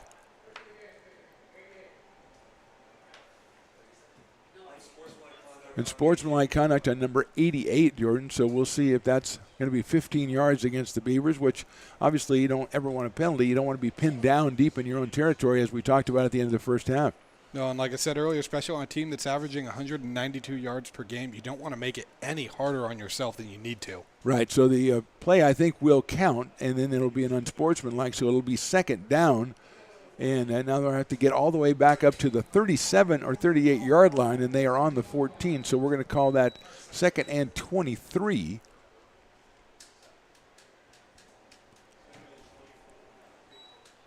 Lewis in the shotgun. Not a lot of 2nd and 24 plays that you can run, so let's see what they come up with. And Lewis is going to keep it after pulling it out of the running back's belly, and he's got to get about 2 yards on the play, bring up a big 3rd down. In College of San Mateo, if they have any timeouts, they're probably going to call one of them now. Yeah, I believe so. I mean, why not, especially pad that lead a little bit before the half if you can. Yeah, 17-0, 2:40 to go. And the Beavers are going to call everybody aside, and they're going to have I think they're going to have a team meeting on the sideline, Jordan, and try to straighten things out here as we the first half has been all College of San Mateo. We have seen bits and pieces defensively and offensively for the Beavers, but quite frankly, they just haven't been able to finish. Right now, I see an offense for the Beavers that just looks lost. I mean, they're attacking well with the run game, but you can't expect that's going to go well for 60 minutes, and they need to find another way to attack it, and they haven't found a way to attack the San Mateo defense yet efficiently outside of the run. Yeah, we'll look at the stats at halftime, but I'm interested to see how many. I mean, the Beavers have been running the ball pretty effectively here in this first half, but their pass game has been basically non-existent. And as you mentioned a couple of times, their defense has been on the field for an exorbitant amount of time. So those are a couple of things that worked against them, and obviously the three turnovers as well. So it'll be 2nd down for the Beavers. Now we're ready to go as the Bulldogs break up their side. The Beavers are back ready after their team meeting. It's 3rd down, I believe. Okay. Yeah, that's right. It says 3 right over there. That makes sense. Could be an elaborate trick, though. It could be a trick, but we did have the screenplay right before the penalty. So there we go. We have a 3rd down. Somewhere around 23 yards to go, 22 yards to go. Lewis is going to just hand it right up the middle to Riley. He'll get himself a couple of yards up the middle, over the 20 out to about the 22. And the Beavers will have to punt away. I don't know that there's any more timeouts for the Bulldogs, so they're going to let this one run down as the Beavers sent the punt team out there. I think a lot of the way the Beavers are playing this is the way their defense has played. The Bulldogs really need to get something going on first or second down if they're going to put points up before the half. So the Beavers might be banking on, we're stopping them on first and second down. Maybe let's leave them with no options on third. Yeah, Aldo Masinovich, the kicker out of Del Campo. He will punt it away as we go under 2 minutes here in the first half. Single back for the Bulldogs right around the 40-yard line. That one is sent up. It's a very good kick, and send him back to the 30. Going to get it about the 26-yard line. Takes a look, and good coverage by the Beavers, but 3 or 4 missed tackles make that 5. He's still alive. Got the ball on the right side. Gets away from another one down the right side. There's no one left to get him. That is blocked. The last guy's blocked away, and we have a punt return of about 74 yards for the Bulldogs to go up 23-0. And who else but Raymello Murphy again, making some guys miss, breaking a few big tackles and picking up some big blocks there. I mean, that's the last thing you want to see if you're a Beaver fan. Obviously is, but again, a good kick that maybe outkicked the coverage. But Jordan, when Murphy got the ball and turned around, there were 3 Beavers right there. So they had the coverage on the play. They just didn't make the tackle. Give some credit, obviously, to Raymello Murphy, who's an excellent receiver, and now, as we see, an excellent punt returner as well. Yeah, that's got to be one of the most frustrating plays, though, because now you're getting the ball back. You're down 24-0. You have to find a way to put points up before the half, and you really don't have much of an answer for this Bulldog defense right now. And what you're trying to do is you're trying to put up points, and you got a time, like you got a time crunch too. So you've got a deadline. It's not just try to put up points, get a drive together. You got to do it in a minute and a half, and that sometimes compounds it and causes more mistakes. So we'll see what happens after this extra point by Placencia, who is, as we said, perfect, 19 of 19. If you're kicking 19 extra points in 4 games, I think your offense moved the ball pretty well. As you mentioned, 41 points a game, and well on the way to that in this one. And we had an injured player for the Beavers. That's why we had a little bit of a delay here. And I believe that's Robert Matulich. It's coming off the field. He had a hard block laid on him. He was actually that final block there on the play, and that's a big loss for the Beavers if he's out. Yeah, he's been excellent today so far in the Beavers defense. So we'll keep an eye on Robert Matulich, and out of Rockland, I believe. We'll see if he is able to return to the game as he gets over to the sideline with a little bit of help. He's going to go into the tent, and here's Placencia. Looks like he's left in a footer. good amount of pain too. That one is up, and that one is good. So the perfect record on the PATs continues for Gabe Placencia, and his Bulldogs have a 24-0 lead over the American River College Beavers. 1 minute and 30 seconds to go until halftime. And Jordan, I know that you want to put up points and everything, but maybe American River College is better served, maybe kind of sitting on this one and going into halftime at 24. I think so. You're getting the ball back at the half. I mean, I might, if I'm the Beavers, if you see something develop, maybe take one stab downfield. Yeah. If nothing's open, throw it away. Go into the half and try to find a way to attack this Bulldog defense in the second half. But if you could try to make a stab downfield, maybe see if you can get into scoring position, something before the half to try to bring points up. Because, like I said, you're getting the ball back. Start third quarter. Yeah, but there's nothing that's really giving you confidence that you'll be able to pull that. You don't want to see what happened earlier, which is you get under pressure and throw one away and get that extra turnover. So I think you're right. I think, it's going to depend a little bit on the kickoff return, and Placencia puts it right around the goal line, so it's usually tough to get it out too far against the Bulldogs. But we'll see what happens with Davis going back there, and also Robert Freeman. So 2 good return guys for the Beavers, and if they can, get out to the 30, 35, 40-yard line, maybe you go ahead and try something. I think if you're pinned down inside your 25, I don't know that it really is worth doing at this point in the game. Yeah, I agree. So here we go. Placencia setting up to kick from the right hash. Freeman and Davis waiting about 3 yards deep in the end zone, which shows how much respect they have for that left leg. 1 minute, 30 seconds to go, first half. And the kick is up. It's going to be a little bit short this time, but it does come down at about the 1 yard line, picked up out there. A little bit of room up the middle, comes up, cuts to the outside, keeps going down the left side. There they go. Keep going there. Last guy gets him at the 35-yard line. I believe that was Robert Freeman, Jordan, and that's what we were looking for. And Freeman, he's done that all season so far and delivers in a big way. And now you have the Beavers starting to drive in plus territory, potential scoring position. That's what you need to see to get some momentum going in. Yeah, that's what we asked to see there. As far as what you want to do is break the big one and give credit to the kick return team. Good blocking down the field that opened it up for Freeman. He came up the middle and went down the left sideline. There was an angle for him, and he made the best of it. He's going to be ruled out at the 40-yard line, so a 59-yard kickoff return. And first down for the Beavers on the 40. Looks like the Beavers have a lot of speed on the field right now, too, so I'm expecting they're going to try to throw something deep. They got single coverage out here on the right side as a wide receiver here, 2 to the left. Lewis going to fake the handoff. There's going to be a reverse, and they're going to go around the right side. A little more room as he cuts to the outside.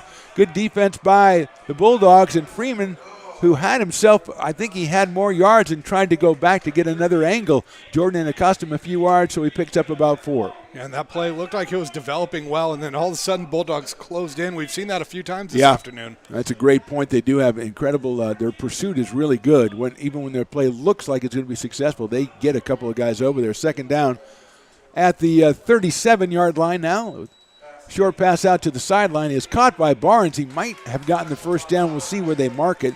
Grayson Barnes, 40 seconds to go here. And they are not going to give him the first down, it looks like. Well, more importantly, he got out of bounds, and that's a big thing there. He did get out of bounds, so it's going to be third down and 1 from the 31. 40 seconds to go.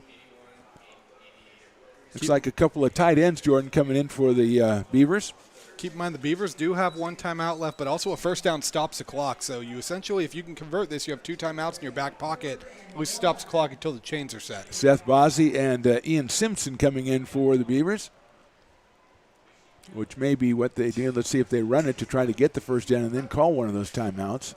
And that is option play going up the middle. Lewis, he's got a little bit of room. He's all the way down to right around the 20-yard line. So a couple of tough quarterbacks, Jordan, for the Beavers so far. That's been kind of their best asset. Yeah, and Lewis, another good run there. I mean, 6'4", 210. Why not lower your shoulder and get a few extra yards? 26 seconds to go in the half, and it's going to be a timeout called by the Beavers, which is what we thought would happen. If they ran the run, go ahead, get the first down, and then call your timeout. And I think Lewis got more yards than they thought he was going to get, so they were a little late calling the timeout. But 23 seconds to go and about 22 yards to go for that first touchdown, Jordan.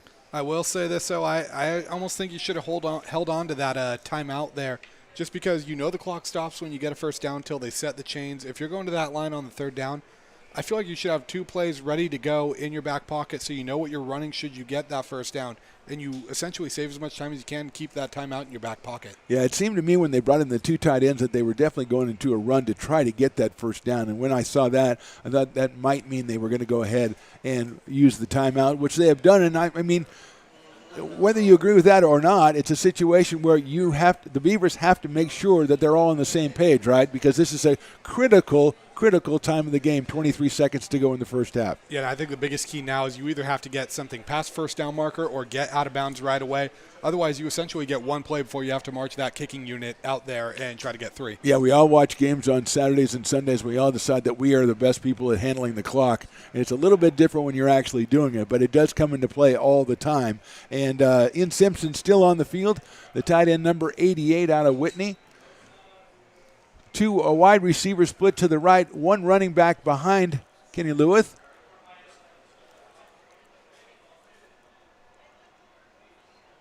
Bulldogs pull off on the pressure.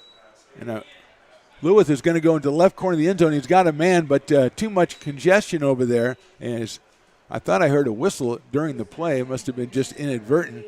Trying to get receiver in the corner of the end zone there. Jordan just overthrew him. Yeah, I was looking for Ian Reynolds there. Lewis took a shot on the release on that too, but he saw the matchup he liked. He had a jump ball. It just was a little bit overthrown. A little bit overthrown in that corner. There's just not a lot of room when you're working the near pylon there on the left side. So it gives them time to think about the next play. 17 seconds to go. Second down. Lewis looking over to the sidelines to get the key. He has got Barthel split out to the right. And also a player in the slot there. One guy out to the left. Looks like pressure coming in from the Bulldogs. Time for Lewis. He lets one out to the right. Barthel has it, and he's going to step out of bounds at the 12-yard line. Very effective play, Jordan. Effective play. Barthel was right there with nobody around. Good job getting out of bounds, and that's what you want to see if you're the Beavers. What I also like seeing is one of my quarterbacks throwing a really nice ball, a real nice strike right there, putting it right where it had to be, right on time. That bodes well for the future. And Barthel, as you mentioned, wide open on the sidelines and did the right thing to step out of bounds, which is what you were asking him to do anyway. So 11 seconds to go here. He picked up about 7 yards. We'll call it, let's call it 8 yards. So we're going to have a 3rd and 2. A good job by Lewis taking what the defense is giving him right now.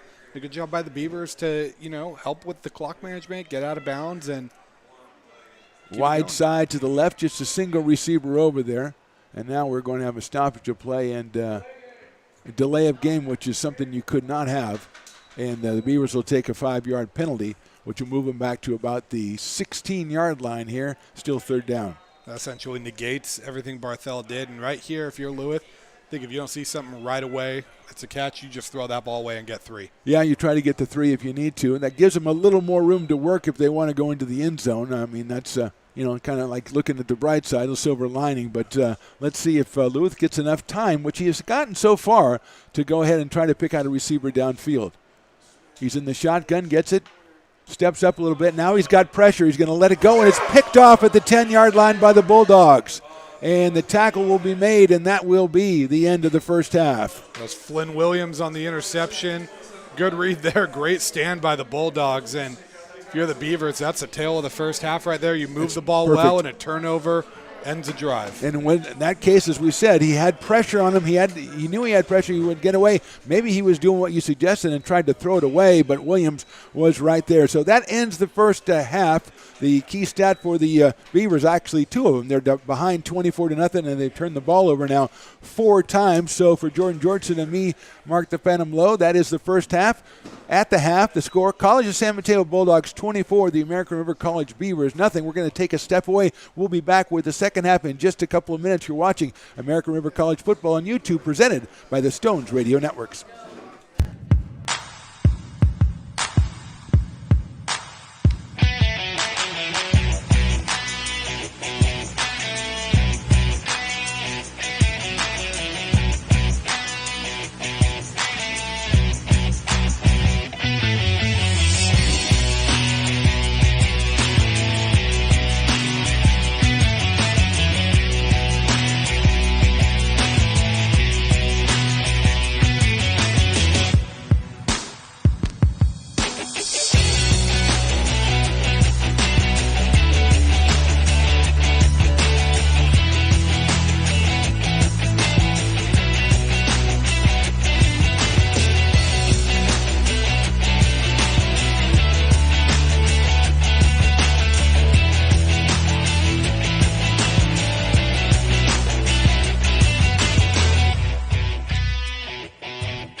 You're listening to coverage of ARC Athletics on Stones Radio Networks. Welcome back to Beaver Stadium. Mark the Phantom here with Jordan Georgeson, and we are looking at a 24-0 College of San Mateo Bulldog lead over the American River College Beavers. And Jordan, obviously the big number in the first half, besides those 24 points, the 4 turnovers that the Beavers committed. So let's move forward now. Let's not look back. Let's move forward. Take it first with the offense. What does the offense need to do in this next 30 minutes? I think you need to protect the football. I mean, if you can take any solace in something from that first half, if you're the Beaver offense, you move the ball pretty well against a very strong defensive team, and it's a team that creates turnovers. They now have forced 10 turnovers in their first 3.5 games. Right. So it's a strong defense, but you move the ball well. This is a game that could easily be 17-14, 21-14 right now. And I think you look at that if you're the Beavers and say, you know what, we can move the ball on these guys. Let's try to go out there and get some points in the second half. Okay, this may just be me, but I think, watching the first game as we did, the win over Sac City, and watching the first half of this game, it looks to me like with Joshua Moore's insertion, that pumped the running game up a little bit. As you mentioned, Tariq Parker, Avante Jacobs, the smaller backs, and they have been successful too early in the season, but Moore really impressive. But until the Beavers can develop some sort of consistent passing game, it's going to put too much pressure on their line and on their running backs to try to contribute and put those long drives together, and they got to get something, so get some quick strike capabilities. Yeah, and they had a little bit of that in that final drive before the half. I think the big key to it, though, is when you're moving the ball like that, just when they're bringing the pressure, when there's nothing there, throw the ball away. Don't try to force something that's not there. They've done a good job at times taking what the defense is giving them. They got to keep doing that, not force something on third down, try to make a play that's not really just not there. Yeah, and it seemed like a little bit College of San Mateo called off the Dogs as far as the pressure was concerned late in the first half, but they did send an extra guy on the interception, so that's something that the Beavers are going to have to deal with. So let's flip it over to the other side. I think both of us have been pretty, I don't know if impressed is the right word, but I think the defense has played pretty well, but they kind of got put behind the 8 ball a couple times. They got put behind the 8 ball. They have not started in favorable field position almost every time, and really 2 big third down plays are what set up San Mateo for these scores, and then a punt return for a touchdown. So if the defense can get a little bit more of a rest and get off the field some more, it might even allow the offense some opportunities to open some stuff up, and I think it can start being a snowball effect, and the Beavers can start getting things moving. Yeah, the one time, it looks like Richie Watts, he's had another excellent first half, but from watching him for 2 quarters, it looks like he really is a mobile quarterback, and he uses that mobility to go ahead and reset the pocket, if you will, and kind of reset the downfield. A lot of times the American River College defenders are over-shifting to the side that he's on, and he throws it back against the grain to an open receiver. It's happened a couple of times. I think it might be something that they really come out there and try to do. And I think a lot of what they do, like you say, they try to do it. There's one play in particular that reminded me of it. He had a play where he rolled out to the right. The running back is out there, and he almost used that running back as, one, you're a shield, and then if they rush at me and you get behind them, you're a receiver. Yeah. And, if they rush at me and you're in front of them, you're a blocker. I mean, it was really impressive the way they did that. And, I mean, they draw it up to Watts' abilities very well, and he's impressed so far in the first half. Yeah, he split time in the first game and then came on and started the second and third games and amassed most of the 548 yards that we've talked about. He has a couple of touchdowns here today, and he's thrown a real nice ball. And again, Ramelo Murphy has been very effective too, for a receiver who's caught a touchdown and also had a tremendous punt return. Yeah, that touchdown to Murphy, I mean, we mentioned it when it happened, but that was great coverage by the Beaver defense and just a better throw and better catch. And again, he found, I believe it was Jemai East in the end zone right down here, too. Jump ball, great ball, put it where only East could get it. And, I mean, that's been the story of it is American River's defense has held up well, but sometimes, players are going to make plays. Yeah, and the one thing they haven't been able to do is get a turnover on their side, and maybe that's the kind of thing. You just think that American River, even if it's not to win in this ball game, they need one thing. They need something to really seize on, and I thought they were going to get it at the end of that first half. It didn't turn out that way, and so now they get the ball to start the third quarter. We'll look to see who's under center or in the shotgun, if you will, if it's going to be Lewis or if it's going to be Matt Carlisle. Yeah, and I think this is the most pivotal drive of the game because you left the points out there right before the half. You've left points out there a few times. You have to get points here. Yeah, that's a great point. You have things that you can tell your team in halftime. Coach O goes in there. You have positive things that you can point to. but you've got to sustain those positive things, and that's what College of San Mateo has done. They've done a couple of good things, done a couple of more good things, come up with some big plays, come up with the 4 big plays when the Beavers put it on the turf twice and threw it to the wrong team twice. And so College of San Mateo showing why they're the number 2 ranked team in the state is they have been very, very impressive here in the first 30 minutes. Yeah, and a lot of credit to San Mateo. I mean, their game plan has been terrific. They've executed it well, and they've had a few wrenches thrown in it too. American River's brought some pressure and had some good plays, but they settle in, they relax, and they go out there and take what the American River gives them, convert a few big third downs. They've been impressive. Yeah, Joshua Moore, kind of a breakout first half for the American River College Beavers from the running back. Robert Freeman had one big play, one big kickoff return. Unfortunately, they could not turn that into points, but those are 2 of the guys that American River has that you can say are playmakers. Joshua Moore we just saw today for the first time, but Freeman we've seen in the first game against Sac City. He had punt return, he had a kickoff return, looked very impressive. So they're going to try to get the ball in the hands of those guys, but it's getting the ball to them. It's that procedure, that process that has been a little wanting so far as we start the second half with Gabe Placencia kicking it off for the Bulldogs. And here we go.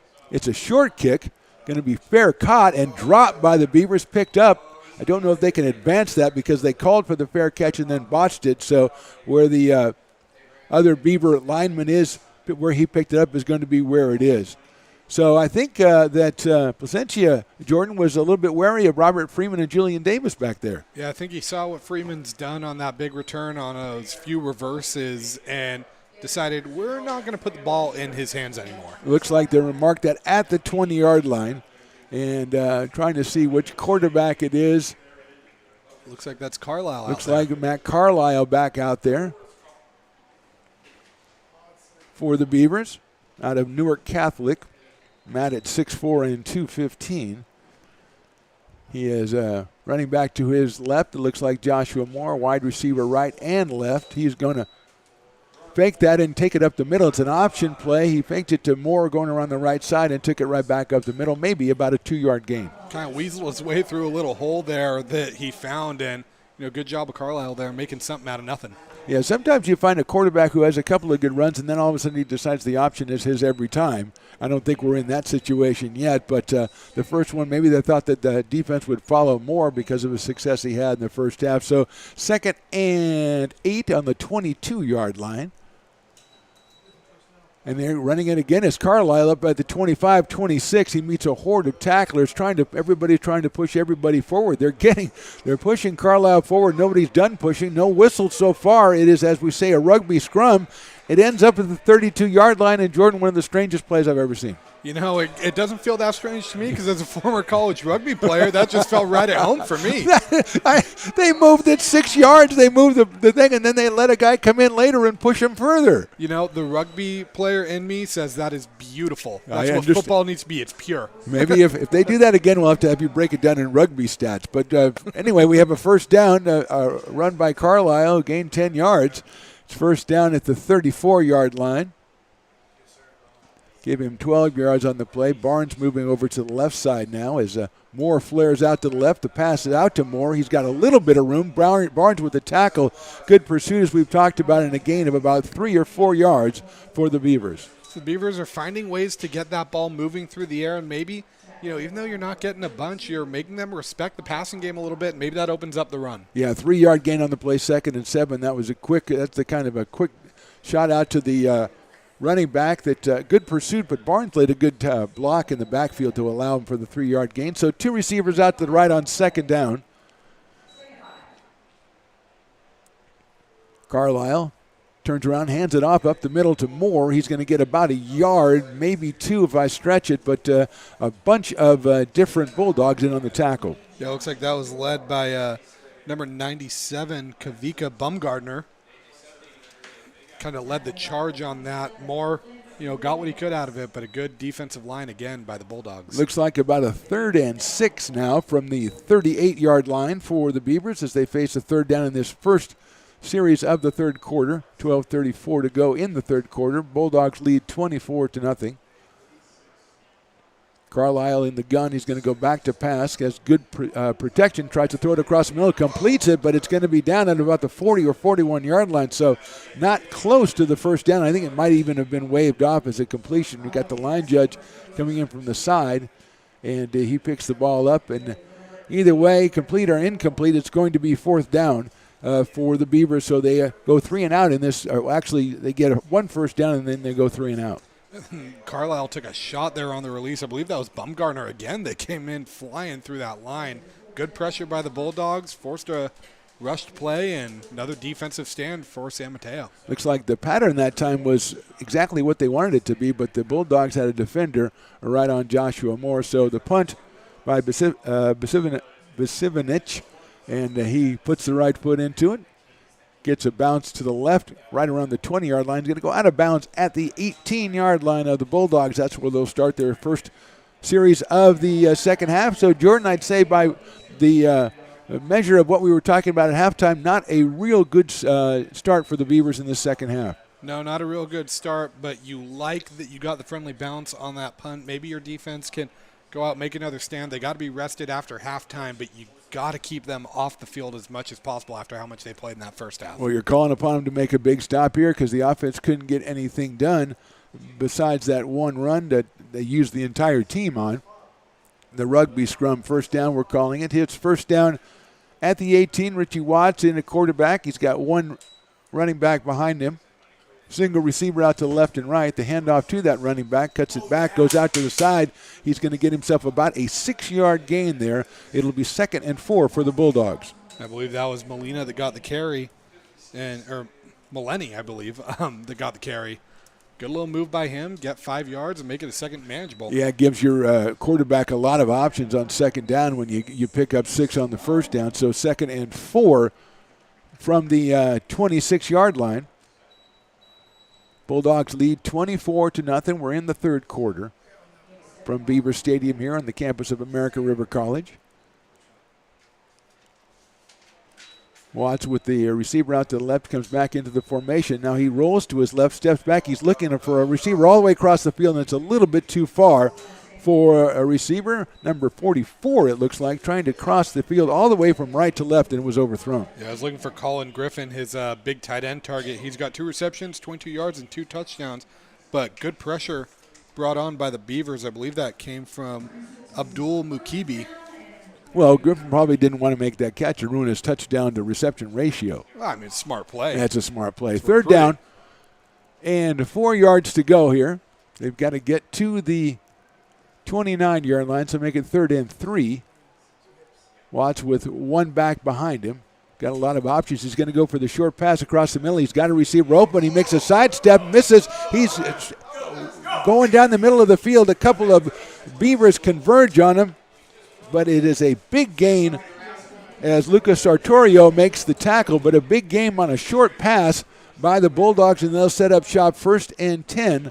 It looks like at the 27-yard line of the Beavers. That was Terrence Saki on the reception, and looked like when he got in the open field, he almost felt like Ricky Bobby doing the interview, didn't know what to do with his hands. He's like, I've never been this open before. What do I do? Yeah, he sidestepped one tackler, and yeah, you're right. The middle of the field opened up, and he just took off down it, and Beavers finally pulled him down at the 27, so a big gain, and first down for Richie Watts and the Bulldogs.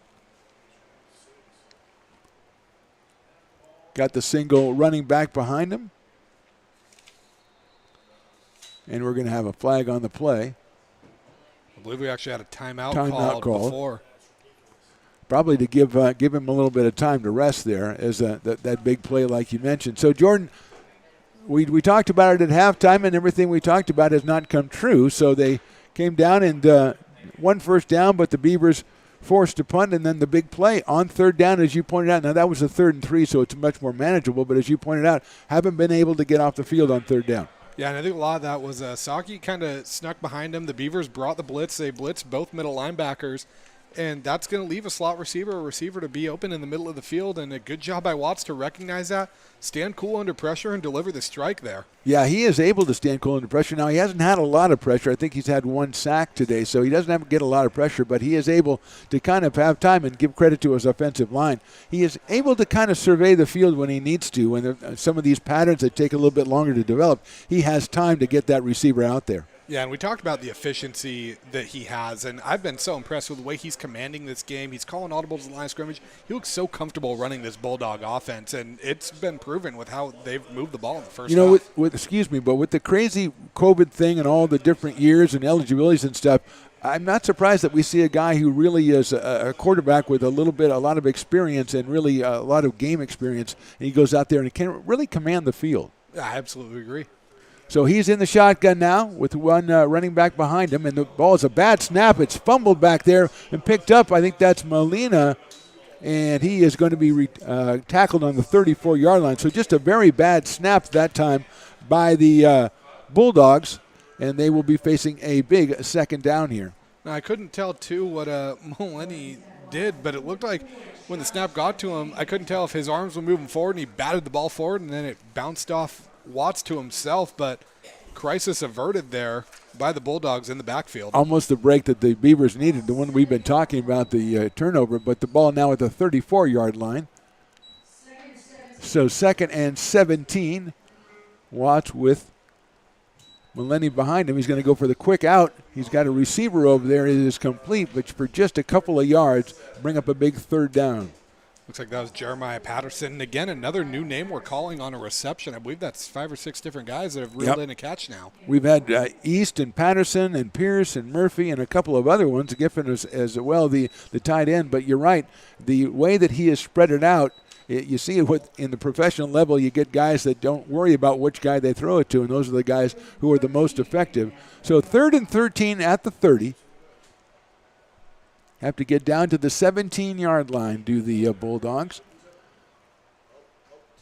Wide right, 3 to the left. He's going to go to the right, cuts it across the middle, and it's complete, but it is knocked down and tackled at about the 20-yard line. So the slant is complete, but just a couple yards short on 4th down. Yeah, now Jaden Dixon-Veal reeling that one in. It looks like the field goal unit's going to trot out. So if you're the Beavers, after giving up that big play, I think you're happy holding them to 3. If you're the Beavers, I think you are happy. But if you're the Bulldogs and you're looking to go far in the, I know this is early, but they're state number 2 ranked, so they're looking to go far. And I think, now they're going to actually go for it. It looks like. Yeah, you got 2 linemen lined up at fullback. Yeah, and you've got a guy under center now, no shotgun. You got 4th and 2. Maybe they're trying. He's going to go for the quarterback sneak, and I don't know. The Beavers look like they might have stopped him. I don't think the rugby scrum's going to get him across. I think the Beavers might have held, Jordan. I think they did hold him. That's even better than holding him to 3. Hold him to 0. Why don't you? It's an odd call, though, don't you think? As far as if you're the Bulldogs, you've got all kinds of weapons and all kinds of things you can do, and to go ahead and go with that play, it seemed a little weird to me. Well, in the the yardage you had left, too. I felt like you would have maybe done a run up the middle, but not a QB sneak. But what I did like is seeing Gabe Martin, the offensive lineman, lined up out there at fullback. There's a small part of me, Phantom, that I wanted to see Martin get the ball there. All right, well, we have one guy down for College of San Mateo, so we will have a break, and it looks like he's back up to a sitting position, so that is good news. Yeah, good point. It was 4th and 3, not 4th and 1. So when you're going ahead and you're going to put your linemen, your beefy guys back in the backfield and stuff, trying to get 3 yards, and then he didn't even use those guys because he went up under center and tried to quarterback sneak it. So odd from a couple of different standpoints as we wait for the injured player. Hopefully, as we said, he'll be okay. But all in all, a good stop for the Beavers, like you said, Jordan. Yeah, big stop for the Beavers. But now, again, I feel like a broken record saying this, but you need to turn this stop into points on the other end. Your defense is held tall, but you're down 24-0, and you got to score more than 24 if you want to win this game. Yeah, and after this game, you got more games. You got a game next Sunday. We're home against, I believe it's Modesto. We'll be here broadcasting on the Stones Radio Networks, giving you some more American River College football on the American River College Athletics YouTube. But more importantly, that one, then you got a couple of road games coming up. You've got to go ahead and maybe – in the last, 23 minutes of this game, you got to establish some sort of identity as an offensive football team, and that has been lacking. Yeah, a little bit of identity running the ball, but that's not going to take you all the way. So I think what the Beavers need to do is kind of put something on the board here or get something in the memory banks that's successful that they can live with. Yeah, American River's faced the gauntlet to start the season. I mean, San Mateo, number 2 in the state, Laney, number 6, and Fresno, number 20. So it's not like they're playing cupcakes. They're playing tough teams, but 1-3 is still a tough start no matter who you played.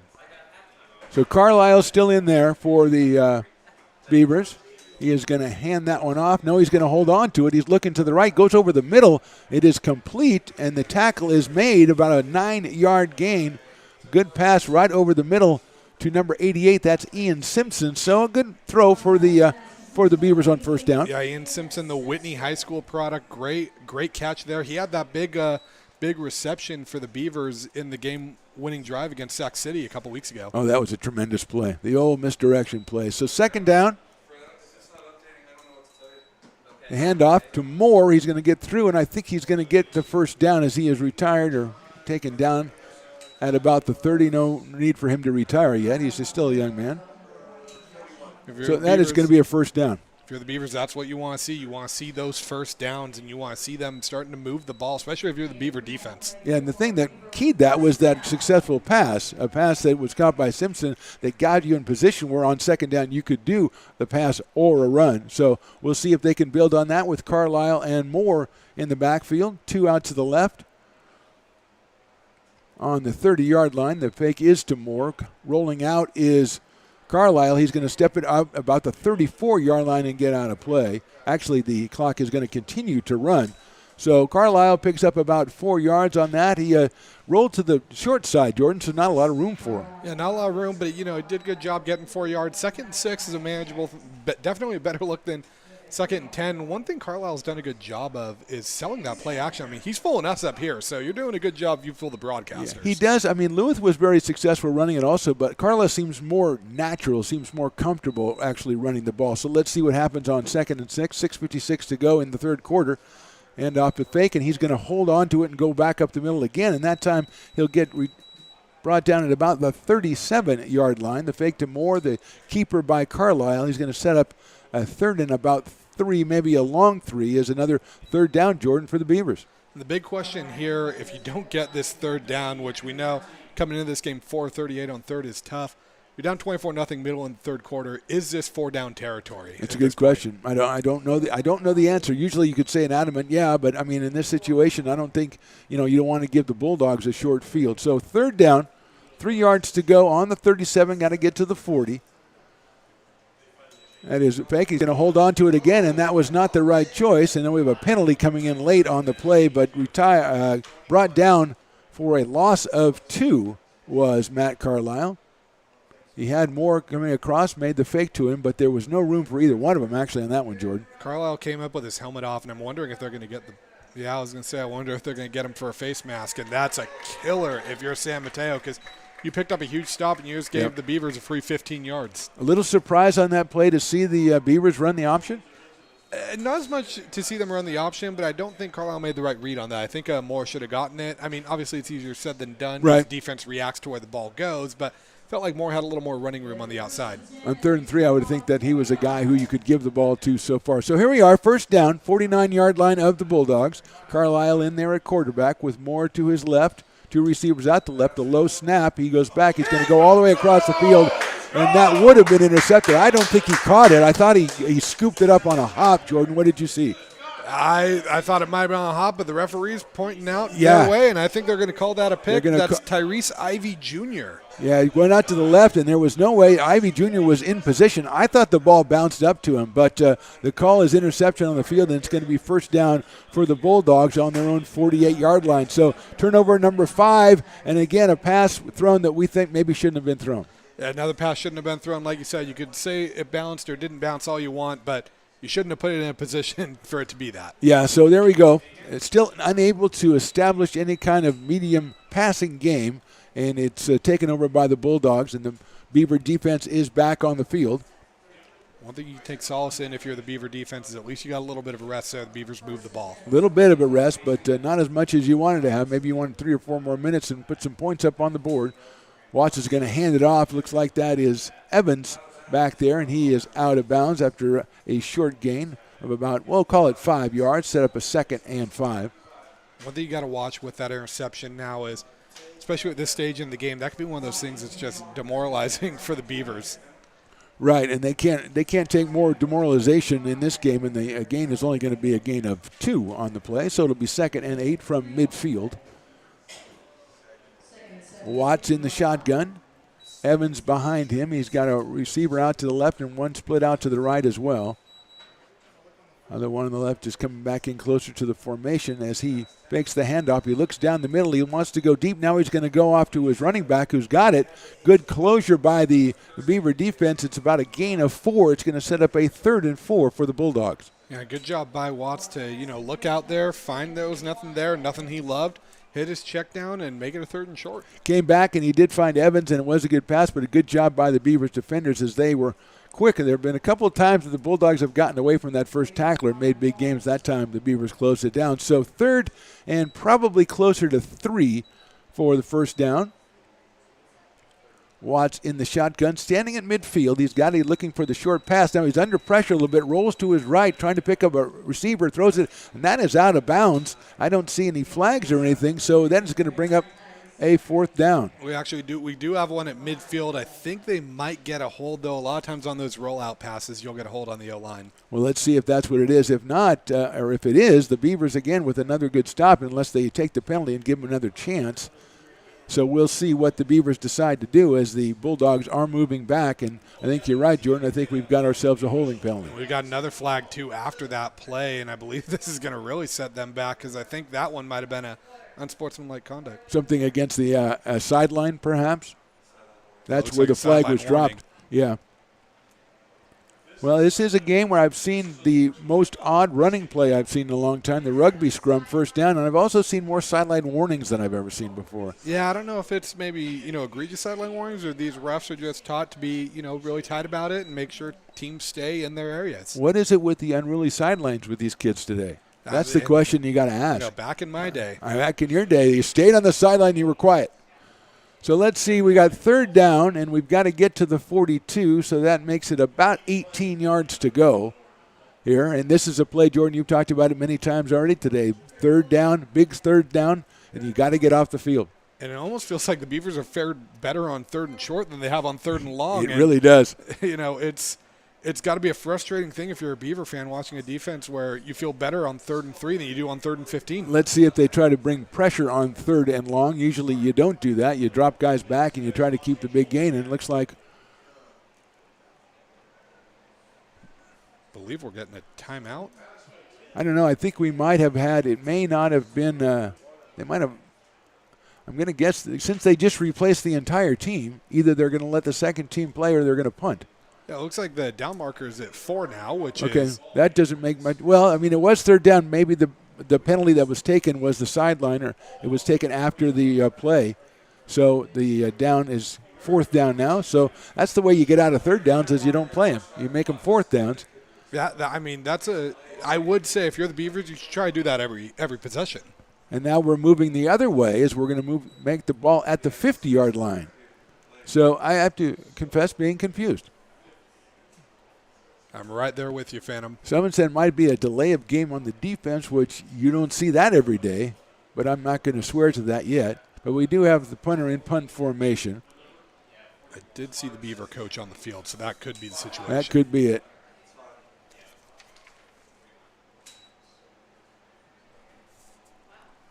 Punt is out, and it's going to go over to the right about at the 15-yard line, coming up at about the 20-yard line. So punted out at about the 20. Good job by the Beaver defense again, Jordan. We've said that several times, but now the offense has to do their part and come out and put something up on the board. Yeah, it looks like we have Lewis out there, and that's the quarterback that we've seen throw the ball a little more. So I think the Beavers might be opting to put that ball in the air in this drive. Well, I think when you're down, it's 24-0, but there's only 4 minutes left here in the 3rd quarter. I don't know that even though the run has been successful, I don't know that you can continue to use it down 3.5 touchdowns, if you will. So Lewis The Rockland product is back there. He's got one running back to his right. We'll get a number and identify him. We think it's Josh Moore. And he goes ahead to fakes it to Moore, hits the slant, and that is Freeman, who gets away from a couple, and he's going down the right sideline, 40, 50.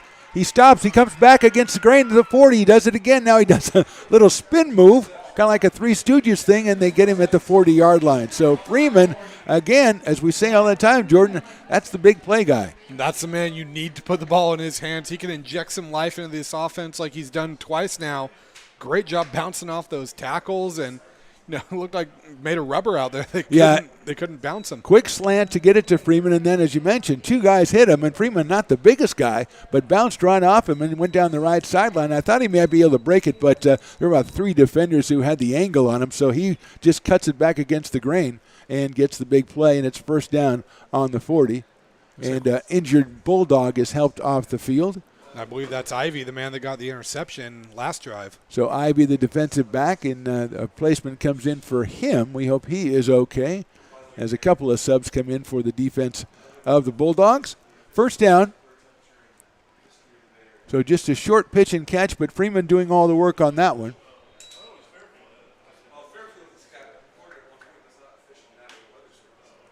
A 40-yard gain on the play, and it's first down. Lewis is going to hand it off to Josh Moore, who rolls out to the right to the 40, to the 35, and he tries to hurdle a guy in the 32 and gets to the 30-yard line. And, I think when American River brought in Moore to bring more power running, I think we saw the stiff arms. I don't think he thought the hurdles would be coming in. I didn't think, you bring him in for the big backs, but you don't see the big backs doing the hurdling. But he has injected some life, I think you'll agree, Jordan, into this running attack. And now it's 2nd and 1, and this is a situation with 3:20 left. Obviously, you got to move quickly, but you can do either run or pass in the 2nd and 1 situation. Lewis in a shotgun, standing on the 35-yard line. He's got Moore behind him.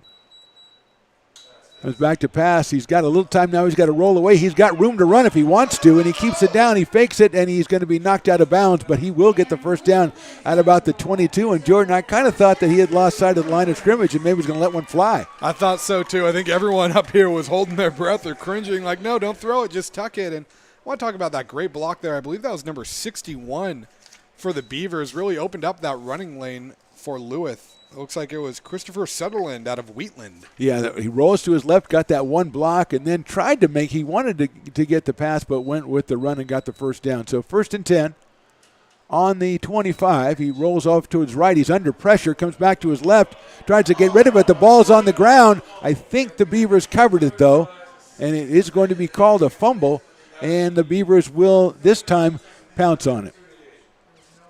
That's the last thing you wanted after a few big plays is now you have, one.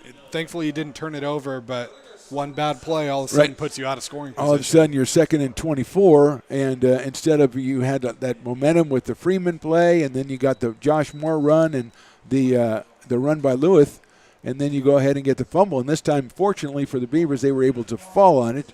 One of the linemen back there, but looks like that was one of those pass plays that took a little too long to develop, and good pressure by the Bulldogs to set up this 2nd and long from the 39. Lewis in the shotgun. He's going to hand it to Moore. That's the reverse again to Freeman going around the left side. He ducks back, goes out to the outside, comes back to the middle, and he is finally tackled at about the 27-yard line. And Jordan, if he's nothing else, he is exciting, and also he got back a good chunk of yardage.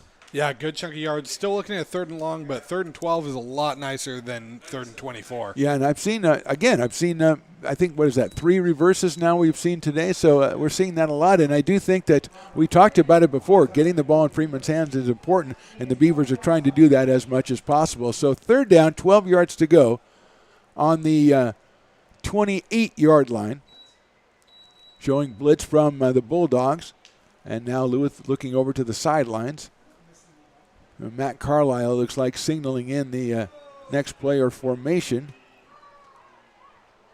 And that's going to be an offsides on the Beavers. Throw his left side. Nice catch over there, and there's a penalty on there. So there may be 2 penalties on the play as the Beaver slot receiver took off too soon. Although I didn't see the flag thrown for that, Jordan. We're going to have a couple of penalties, and we are going to have a pass interference on the Bulldogs. Yeah, we know one's pass interference. The question is, what's the other one? Is this going to be both on the Bulldogs, or is this going to be offsetting? Well, I mean, I don't like to say bad about the team that we're broadcasting for, but he was clearly offside. So Yeah. it doesn't look like – it looks like it's going to go all the Beavers' way, though, as they got that fumble. And since then, a good play by Freeman and now a break on a pass interference. And the Beavers look to have the ball now on about the 15-yard line. Yeah, and this is big. Beavers just 1 touchdown in 8 red zone appearances. That's something you're going to have to correct if you want to get the wins back. See, I think it's third down here. No, I think we have the stick still over there as a third down and 1, but the pass interference might have been a first down. I think that's what it's going to be. So it'll be 1st and 10 for the Beavers. The ball sitting right around the 15, 16-yard line there of the Bulldogs. So mark that down on the bingo card too, Jordan. Clearly offsides. So everybody from College of San Mateo up here in the booth, our guy Steven over there, everybody just jumped up in the air and started yelling. And Jordan told him to be quiet. Here's Lewis. He's going to fake it to Riley. Lewis keeps it going to right side, and he is leveled. It looked like he was going into a slide, and he was leveled by the Bulldog defender with a gain of 2. Yeah, it looked like he almost went into the slide at the same time the contact was made Yeah. for an awkward-looking hit. And, that's a tough one because it looked like, again, a read that maybe wasn't quite the right read. It looked like Casey Riley might have had the better lane to run through. Yeah, it's hard to go into that slide, too. Once you get 2 yards into the defensive backfield, all of a sudden you decide you're going to slide. You've got guys launching themselves at you, so that's a tough one. So 2nd down, 7 yards to go. Lewis, the running back behind him, he's going to fake that. He's going to look to the right side, roll to the left. He's got nobody out there. He throws it away on the left side. So that was actually a smart move, Jordan. He had nobody there, and he had pressure, so he threw it away. I think Beavers learning from a few of those mistakes they made earlier in the game. Don't force something that's not there. I mean, that play broke down immediately. Great coverage, and good job by Lewis to recognize it. Yeah, rolls at the left. I don't know how many guys the Beavers had out in that pattern because the receiver that he was eventually looking for ended up close to the middle of the end zone. So there was nobody else over on that side. Looks like Carlisle is coming in. Hopefully Lewis is okay after taking that hit on the run earlier. We have a 3rd and 7 from the 12-yard line. Just 2 seconds to go here in the third quarter. The Bulldogs with the 24-0 lead. And I was wondering about that, Jordan. Lewis took quite the hit on that short run, and he might be feeling the effects of it as Carlisle comes in. Casey Riley, the running back from Orville, to his right. Receivers out to the left, one to the right. He's going to go to the right, gets it up to Barnes, but it is intercepted in the end zone as Barnes looked to be pushed to the ground as the ball was in the air, and he went to the ground, and the interception is made by the Bulldogs. Yeah, I think Barnes wanted the pass interference call. I don't know if it was necessarily enough to get it. I think they're both kind of leveraging off each other, and then Barnes goes to the ground, and the DB goes up in the air, and great play by the Bulldogs again. Another red zone stand. That's 0 for 2 in the red zone now for the Beavers. 0 for 2 in the red zone, and another turnover for the Beavers. And so we go to the end of the third quarter. We come back for the start of the fourth quarter with the score: College of San Mateo 24, American River College nothing. You're watching American River College Athletics on YouTube, presented by the Stones Radio Networks. American River College is a top-tier community college sports program that provides student athletes with the opportunity to thrive both athletically and academically. ARC Athletics is currently ranked 5th in the state and 2nd in Northern California. With over 19 sports programs, our athletes compete with the region's best athletes. Our diverse and dedicated coaching staff helps athletes develop the skills necessary to compete at the next level. Start your community college athletics journey with us. American River College, Sacramento's best athletic program. Go Beavers.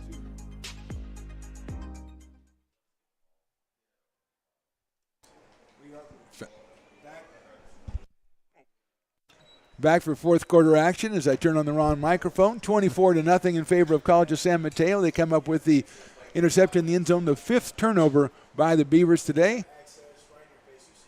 But you watch the quarterback in the shotgun, one running back behind him. He hands it off to the running back, goes to the left side, squirts through, still on his feet, gets all the way out to the 32-yard line. It'll be a first down for the College of San Mateo. Yeah, I believe that was Ezra Maleni there. Good job breaking through. And at this point now, if you're the Bulldogs, if the put-away drive hasn't already happened, this is your put-away drive and wear them down drive. Yeah, Malini, as you say, 241 coming in on the ground, and Juwan Evans 222, so a tremendous 1-2 punch for the Bulldogs. They get the first down on the 12-yard run by Malini.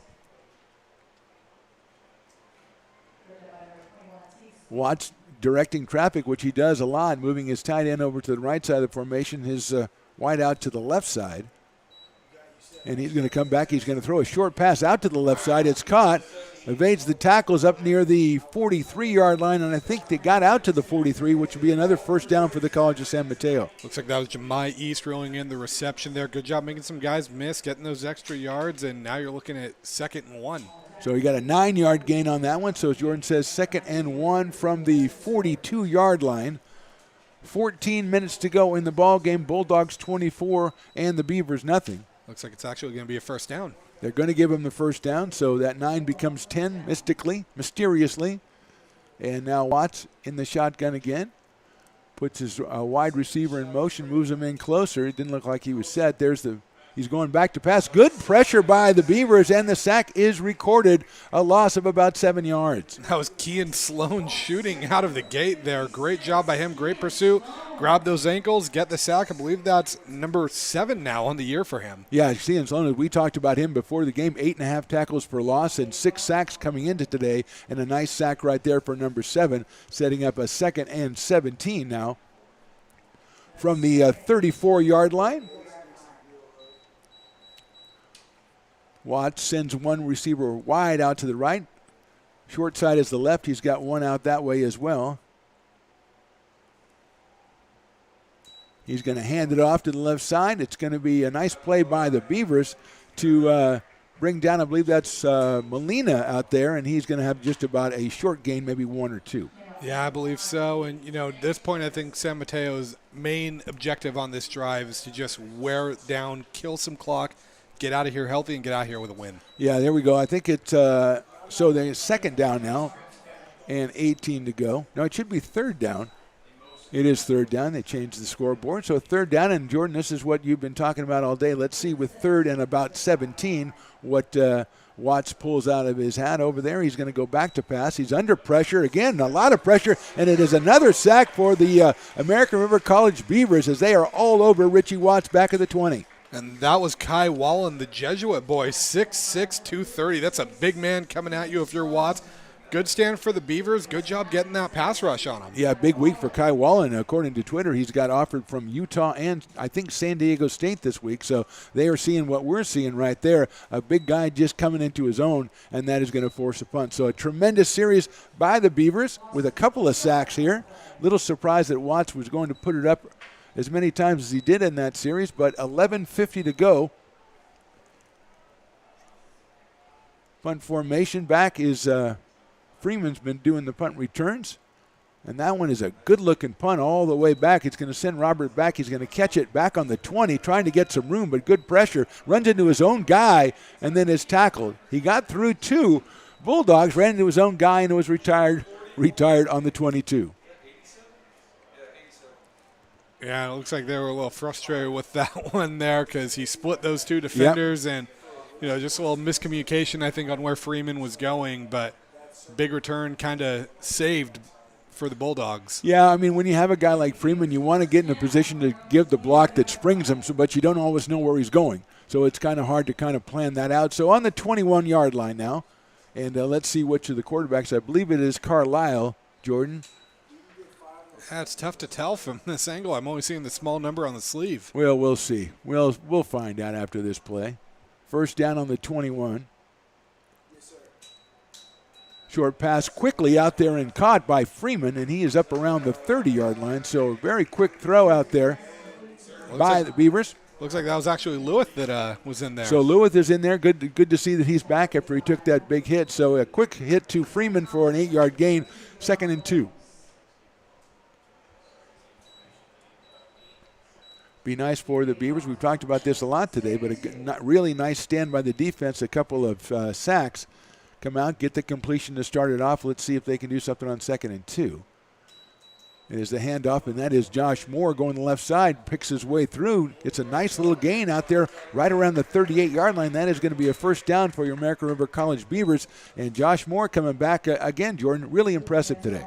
Yeah, if you're a Beaver fan, you have to be happy with what you've seen from Moore. There have been several times it looks like there's nothing, and all of a sudden Moore is sitting there 4 or 5 yards down the field because he cuts back up and finds a lane where there's nothing. Yeah, ball marked on the 36, still enough for a first down with 10:32 to go now. as the Beavers looking to the sidelines to get their to get the play. Started at the 20, now they're out at the 36. 24-0 in favor of the Bulldogs. Lewis in at quarterback. He's going to play the option, fake it to Moore. He's got a little bit of room at the 40, 45, 50, 45, 40. A couple of tacklers get him out of bounds, but again, Lewis with a fine run on that play, and that will give the Beavers another first down. Great job by Lewis. Great read. Finds the running lane, and another big play for the Beavers, but we've seen this before. The big key is you got to see this drive through. Yeah, you do, and I also seen that with the when you're running the option play, if you have the opportunity to fake it to Josh Moore, that carries a little bit more weight right now with the College of San Mateo defense. So Lewis, a fine run, gets him down to the 40-yard line. That's a 24-yard gain. He's got Moore behind him. He's going to go back to pass. Good block by Moore. Down the middle, he's got a man open. That's Ian Simpson. He dodges a receiver at the 10-5. He is down right near the goal line. He is down at the 1-yard line. Ian Simpson, the receiver, and the run, big play by the Beavers. And that's what you love to see, and it looks like got a guy cramping up down there on San Mateo, but saw some D linemen there for the Bulldogs with the hands on the knees, hands on the hips, looking a little winded there, so maybe the Beavers are starting to catch a defense a little off guard. Very impressive seeing that play. We haven't seen a lot of good pass plays, especially over the middle, and getting the ball to Simpson like Lewis did there. And Simpson, a big guy, but a very nimble run to get all the way down to the 1-yard line. So here we go. First and goal for the Beavers. Jordan has told you the red zone stats, they are not good so far. They'll try to improve them, and now we're going to have a timeout, I think. San Mateo will call the timeout, so we'll stay here, Jordan. 24-0, 9 minutes, 8 seconds to go.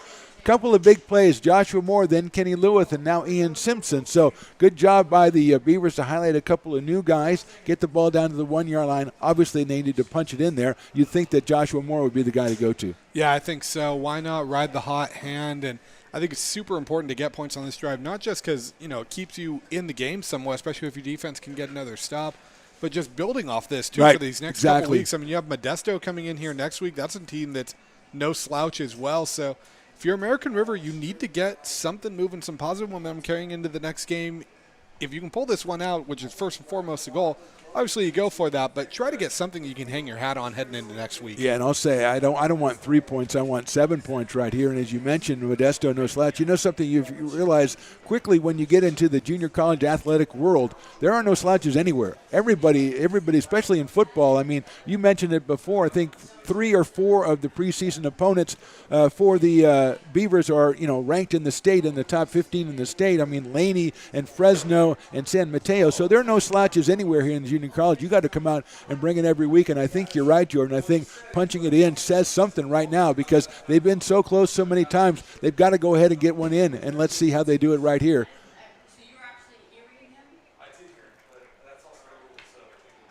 Under center. And it's going to be the quarterback sneak. They're going to use the rugby play, and I think it's going to be successful. We're looking to the referee to signal, and it is a touchdown. It is a touchdown. And, Jordan, if you see the number of the guy who has the touchdown. I believe that was number 63. I don't know if he picked it up after it was run in or what exactly happened, but it is a touchdown for the Beavers, and they are on the board 24-6. The oddest-looking formation I've seen in a long time. Oddest-looking formation in a while, but, hey, it's 6 points. I think Beavers, you go for 2 here. You cut it to a 2-score game with 9:06 left, and hey, anything's possible. We've seen weirder things happen. I like when you do math. I think that is really good. I like the way you did that. You kind of boiled that down to a 2-possession game. So let's see what Kenny Lewis. It looks like it's Casey Riley out there in the backfield behind him. So Josh Moore not on the field. Robert Freeman looks like he is entering the game, so he is going to go off to the left side as the Beavers indeed are going to go for 2, like Jordan suggested they do. So it's Lewis in the shotgun with Riley next to him. He's going to take the snap at about the 8-yard line. As they go for 2, he's going to roll to his right, try to pick somebody out, throws to the corner, knocked away by the College of San Mateo defender, and it will be no good on the PAT, and so we have 9:06 to go, and our score, College of San Mateo 24, American River College Beavers 6. I think Bulldogs got lucky with that one there. Their defense looked a little off guard when they snapped that ball, and then Simpson actually looked like he might have been open in the back of the end zone from this angle, but looked like Lewitt was going with Barnes. He liked the matchup that he saw, and just a good defensive play by San Mateo. Yeah, I think on the rollout, it might have had somebody right away. It's hard because you're trying to pick somebody out when you're rolling out, and it's not easy, especially in a confined space like that. But, yeah, if I had Simpson the play he already turned in, I probably would have looked for him first. But give the Beavers credit on a really good drive. We've been talking about it all day, Jordan. They need a drive. They need a drive. They need a drive. The defense came up big with 2 sacks. Now the defense is rested, and the American River offense did the drive we wanted. Yeah, now the defense has a chance to make the play. And, it's still a 3-score game now, but defense has a chance to get a stop. American River can go down there, get some more points, and this could be a ball game, or at least a result that you can have some positive momentum heading into Modesto next week. Yeah, because if I'm American River College, even if I fall short of the win here, I'm playing fourth quarter. Who won the fourth quarter? I'm going to try to tell my guys we're going to win that fourth quarter. I've already got 2 sacks from my defense. I've got a couple of big plays from my offense. So far, fourth quarter, I'm looking good. And now let's see what they can do defensively as they kick off to the Bulldogs. Zach Schreiner will be doing the kicking, I believe, and he will put his right foot into it, and he does. Goes down toward the goal line, picked up at about the 3-yard line, coming right up the middle, and now that ball is fumbled. It's on the ground, and I think the Bulldogs have fell on it at the 16. Another crisis averted by the Bulldogs. Came up, and he's trying to make his turn, trying to make his cut, and it looked like the ball just flew out, and I thought there was a Beaver defender right there, but he didn't see it, and the Bulldogs covered it. That could have been the break the Beavers needed to really turn this game upside down. And, we saw it last Sunday in the NFL. I think we had several comeback wins. It'd be kind of nice to see the Beavers bring one back here. Well, it would have been nice, even for what we were talking about just the fourth quarter, go ahead and when you do good things, then good things happen. And that would be that kind of a thing. And now the defense is going to go out and try to make things happen again against Richie Watts and the Bulldog offense. 9:01 to go in the ball game, 24-6 San Mateo. Little drop pass and great defense by the Beavers. Flipped over to number 7. That is Joanne Evans, but he is hit behind the line of scrimmage by the Beavers defense. That was Dom Spence, a Whitney High product, so some Whitney kids making some big plays for the Beavers here in the fourth quarter. That's that play the Packers do a lot where they have the wide receiver come around and Rogers just pops it up to him, a little bit of a flip. But good defense on the weak side by Dom Spence and the Beavers, and it brings up a 2nd down and 13 yards to go, with the ball now resting on about the 13-yard line. Watts in the shotgun. He's going to look to pass to his left. Now he comes over to his right. He's going to run it. And good pursuit by the Beavers. Watts is going to be hit by about 3 different guys right around the 20-yard line. So looked like a pass to start, but I think it might have been a called run, Jordan. Yeah, I think it might have been. It was kind of sold to fake it, and then the Beavers, one guy did a good job reading it, and then Beavers recovered well and ended up bringing up another 3rd down. Yeah, good job by American River College. Good pursuit there because Watts has not actually done that a lot where he goes back to pass and then turns it into a run. He's run away from pressure, but not a called run. So big play obviously right here. Ball resting on the 20. Have to get to the 27, which mathematically makes it 3rd and 7 for College of San Mateo. 7:35 and counting here in the fourth quarter. Bulldogs 24, Beavers 6. Watts with 1 running back behind him. He's going to go back to pass and look to go out to the right. Good defense by the Beavers. The ball is going to be thrown up, and that was tremendous defense by number 20 out there by the Beavers as he was all over the running back. That's Tachi Naruka out there, and he was all over the wide receiver, Jordan, and another great stand by the Beavers. Yeah, big 6'3", Tachi Naruka out of Consumnes Oaks High School, Elk Grove product, and, few Elk Grove kids we've seen out here. And great defense there, a big defensive stand. One thing you got to hang your hat on if you're the Beavers in this game, you're holding a team that's averaging 41 points per game to 24 right now in the second half. Yeah, that time he was, Watts usually if he looks at the first guy and he's not open, he has options. That time, Naruka, he locked down the one receiver, and it didn't look like Watts looked anywhere else. So we're in punt formation for the Bulldogs, standing about at the 5-yard line, going to kick it from about the 10. It's a short kick up the left side of the field, hits about midfield, takes a bounce out of play, and it's going to be a very good field position for the Beavers. They'll take over right at midfield with 7:13 to go in the game. And Jordan, the fourth quarter, couldn't have gone any better so far for American River. They're making plays. They're making things happen, and they're getting a good break right there on that punt. Yeah, I couldn't have gone much better. And we've seen a few times with the Beavers. Of course, they had that comeback against Sac City, put up 9 points in the fourth quarter against Laney, so that was a big one for them as well.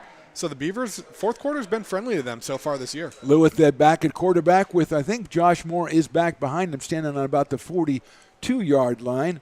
Lewis at the 45, the ball at the 50. 1st and 10 for the Beavers. And Lewis is going to pass. He's got time, goes down the middle. He's going to overthrow his wide receiver, actually his tight end, as they're looking for Ian Simpson again. And Ian had attracted a lot of attention. Yeah, I did. I think they saw how open he's gotten and the plays he's made and realized we might want to zero in on this guy. Right, so if you've got a couple of guys who if they're going to double Ian Simpson or somebody like that, then you got to look somewhere else. But they're trying to get him down the seam, which is a pretty effective pass pattern. You see tight ends running from high school all the way up to the pros. It brings up 2nd and 10 as it was overthrown. One wide receiver out left, one out right. Lewis in the backfield with Moore to his right.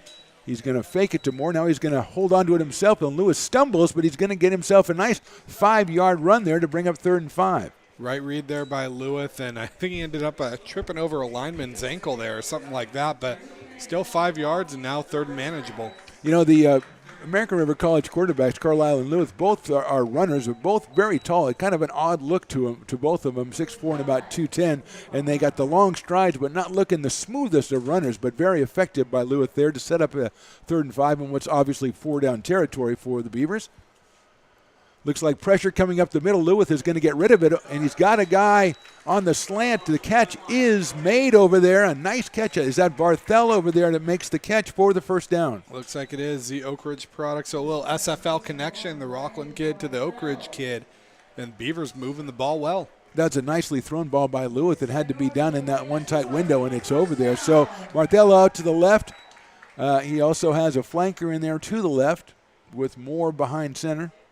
Lewis is back to pass again. He's got time. He sets it up to Simpson. Simpson's got it on the right sideline, and he's going to have a gain of about 7, bringing up 2nd and 3. Great job by Simpson, not only getting the ball, turning upfield, getting that extra 1 or 2 yards, and getting out of bounds. And the Lewis we're seeing right now, it almost is shades of what we saw when he was at Rockland, how he's commanding the game and making the right reads, making some good throws. Much more confident, and it's kind of ironic. I mean, Simpson has emerged as the target here, and Grayson Barnes, the other tight end, has been the target for the first 3 games. So 2 tight ends getting targets from the quarterbacks for the Beavers. We go 2nd down, and that's fakes the handoff. He's back to pass. He's got time, hits Freeman across the middle, and Freeman is knocked out of bounds right about the 22-yard line. Another 1st down for American River College. Another 1st down, another time get the ball in your playmaker's hands, and Lewis again doing a good job facing the pressure. They brought it right up the middle, stood in there, delivers the catchable ball, and Beavers are on the move. Yeah, I don't want to jinx him, but the Beavers receivers doing a real good job of holding on to the ball. They didn't get a lot of passes in the first half, and they are not missing any of them here in the second. As you mentioned, Lewis with a little more accuracy, and he is going to hand the ball off to Moore, go around the right side. Good pursuit by the Bulldogs, and Josh is going to be tackled right about the line of scrimmage. He might have lost a yard, so we'll call it 2nd and 11 with 5:06 to go. I like the idea to go with the run there. You've been moving the ball well through the air. You might catch him a little bit off guard, but Bulldogs did a good job adjusting and expecting it. Just not quite getting out to the outside a little bit quicker maybe to make that work, but you're right. You want to try to vary it up. You want to vary the looks, and so now we've got a 2nd down, and let's call it 10 again at the 23-yard line. Lewis back to pass. He's got time, steps up, looks for a guy on the side at the sideline. It's completed out there. That might be Grayson Barnes over there. And Jordan, another 1st down for the Beavers. Great route by Grayson Barnes. He had DB there. I believe that was Sion Lalula. He had him 5 yards down the field kind of stumbling. So hard cut by Barnes gets him wide open. Yeah, we saw that sideline routes for College of San Mateo earlier in this game, and they were very successful with them. And now the Beavers trying to pay them back. They got a 1st down now at about the 11-yard line, so they can get another 1st down. And Lewis is looking to pass. He goes to the left side. He's got Barthel coming across. He is tackled at about the 5, and he's shoved back to the 18, but I think he gets to go to the 5. I think that's the way the rules work. I'm pretty sure it is. That'd be pretty rough if you have to go all the way back to the 18. So it looks like he makes the 5-yard gain. So another quick slant. And I'll tell you something, Jordan. He is throwing the slant with a lot of confidence. You mentioned it earlier, but that slant is a very comfortable pattern for Kenny Lewis right now as he's second down, 4 yards to go from the 5. He's going to fake the handoff. He rolls to his right. He's trying to get outside. He's being closed. He's going to throw that one away because he thought, hey, you know something, discretion, the better part of valor on this one. Yeah, there was nothing going. I think the Beavers really adjusted that offense. When the Bulldogs are bringing the pressure, they're having a hard time letting plays develop, so you got to have those quick strikes, and the Beavers have done a great job of that in the second half. Yeah, the other thing, though, I mean, it's the side that the Beavers are rolling to. A lot of times they're not having a lot of receivers on that side, so it's smart for Lewis to throw that ball away instead of trying to force something back into the middle of the field, which you do not want to throw it into down at the goal line like that. So third down, 5 yards to go, and again, 4-down territory for the Beavers. They trail 24-6. We've got 3:42 to go here in the ball game from Beaver Stadium on the campus of American River College. Lewis from Rockland takes the snap. He's going to hand it off, and a nice run down there by, I think that's Casey Riley, and runs it all the way into the end zone for the touchdown. And that was actually Torrey Hendrick, the Folsom product. So another SFL kid making some big plays, and now all of a sudden, if you're the Beavers, you'll get back at this onside kick and get the ball back. You got a ball game. A little surprised that the run was so open for the Beavers down there on a 5-yard line. I think that's what they were looking at earlier with the handoff to Moore as, hey, they're expecting the pass. Let's see if we can catch them off guard with the run, and it worked that time. Okay, going for 2, and I think this is not a numerical thing. I think this is more like let's practice going for 2, and they didn't make it the first time. So if they make it, it'll be 24-14. They'd be down by 10, 3:38 to go. And Lewis in there. Now he does have Josh Moore to his left. Everybody else spread out. He's got 3 guys to the right in a clump formation. And he is back to pass. He's looking to the right. Now he rolls right. He throws it over the middle, and it is caught over the middle for the 2-point conversion.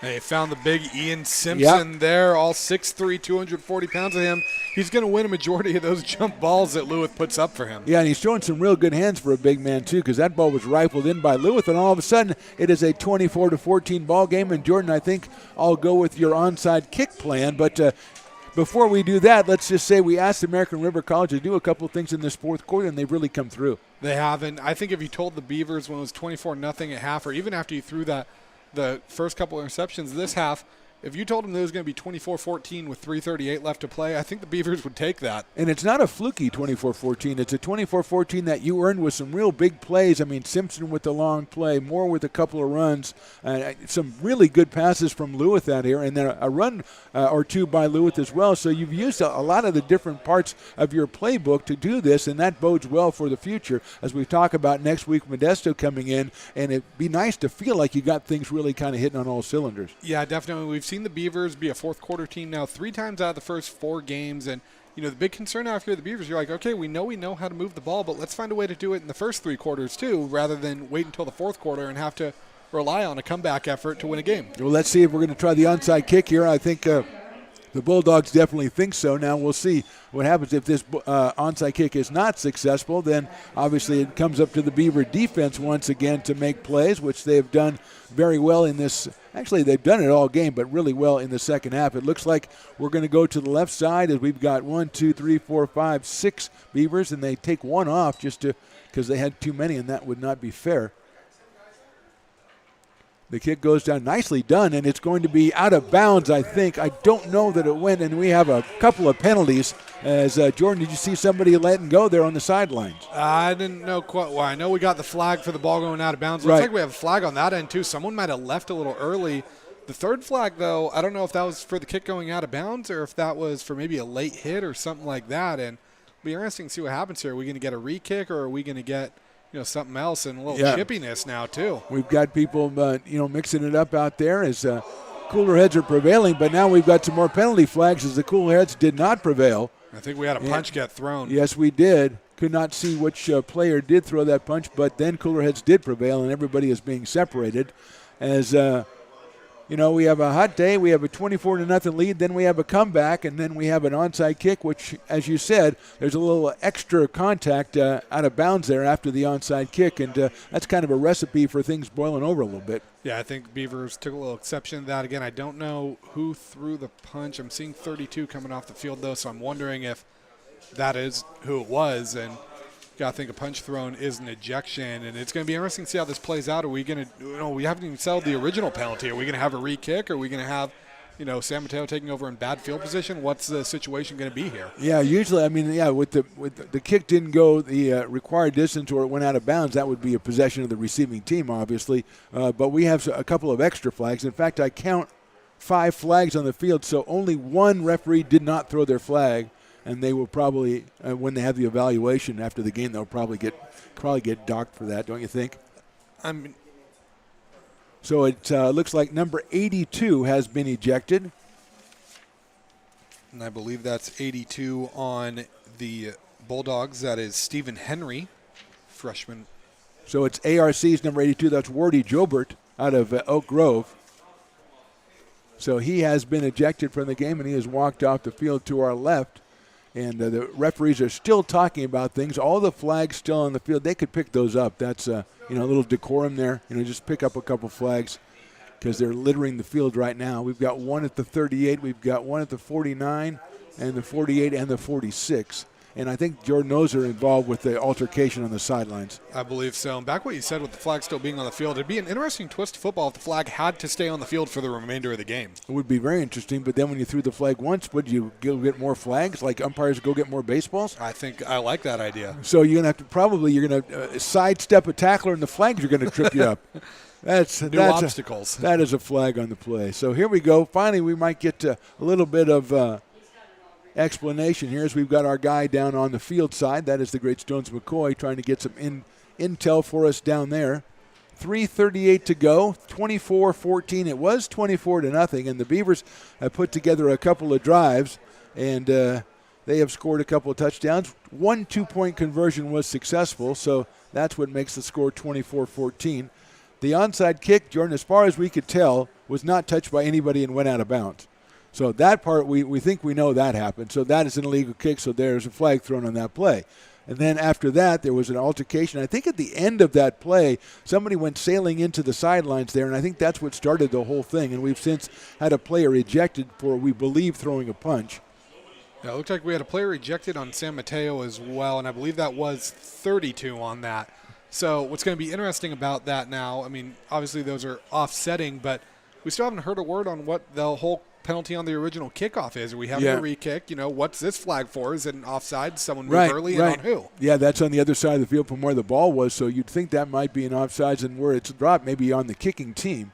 So and this is a big decision, too, because if American River gets another chance to try this, they get the ball back with 3:38 left, down 10, and 3 timeouts. Perhaps. I don't know. I don't know that they would do that, but I'm thinking if I'm the receiving team and the guy kicks the onside kick out of bounds, then I should get possession. They shouldn't re-kick it because one of their guys was offsides, but we'll see what happens. Maybe they don't have the ability to decline that penalty. Maybe it has to be done.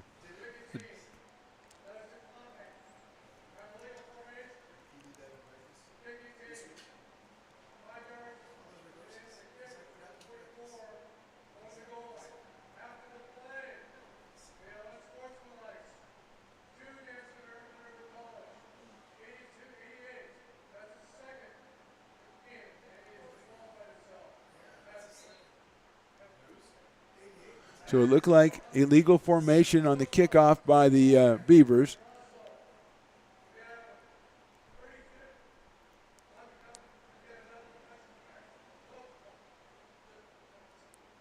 So it looked like sportsmanlike conduct against 82 and 88. That's Joe Bear and Ian Simpson of the Beavers. Now, I saw Joe Bear leave. I did not see Ian Simpson, so I do not know if he is still in the game. And then number 32, as you said, Jordan, also unsportsmanlike conduct, and he has been ejected from the game as well. So I think that at the end of all that, it's going to be the Bulldogs' ball on the 40-yard line, on the Beavers' 40-yard line, 1st and 10, with Joe Bear ejected. I don't know about Simpson, and also number 32 on San Mateo. It looks like Simpson's still on the sideline down there. That's Javon Williams. So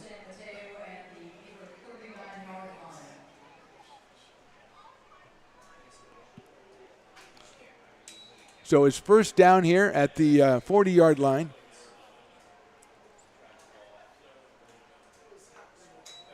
Hand off by Watts, running back with a big hole coming through, and it's going to be a first down run for about a 12-yard gain, and then a very late hit by number 75 there, who knocked the Beaver defender to the ground after the play was over.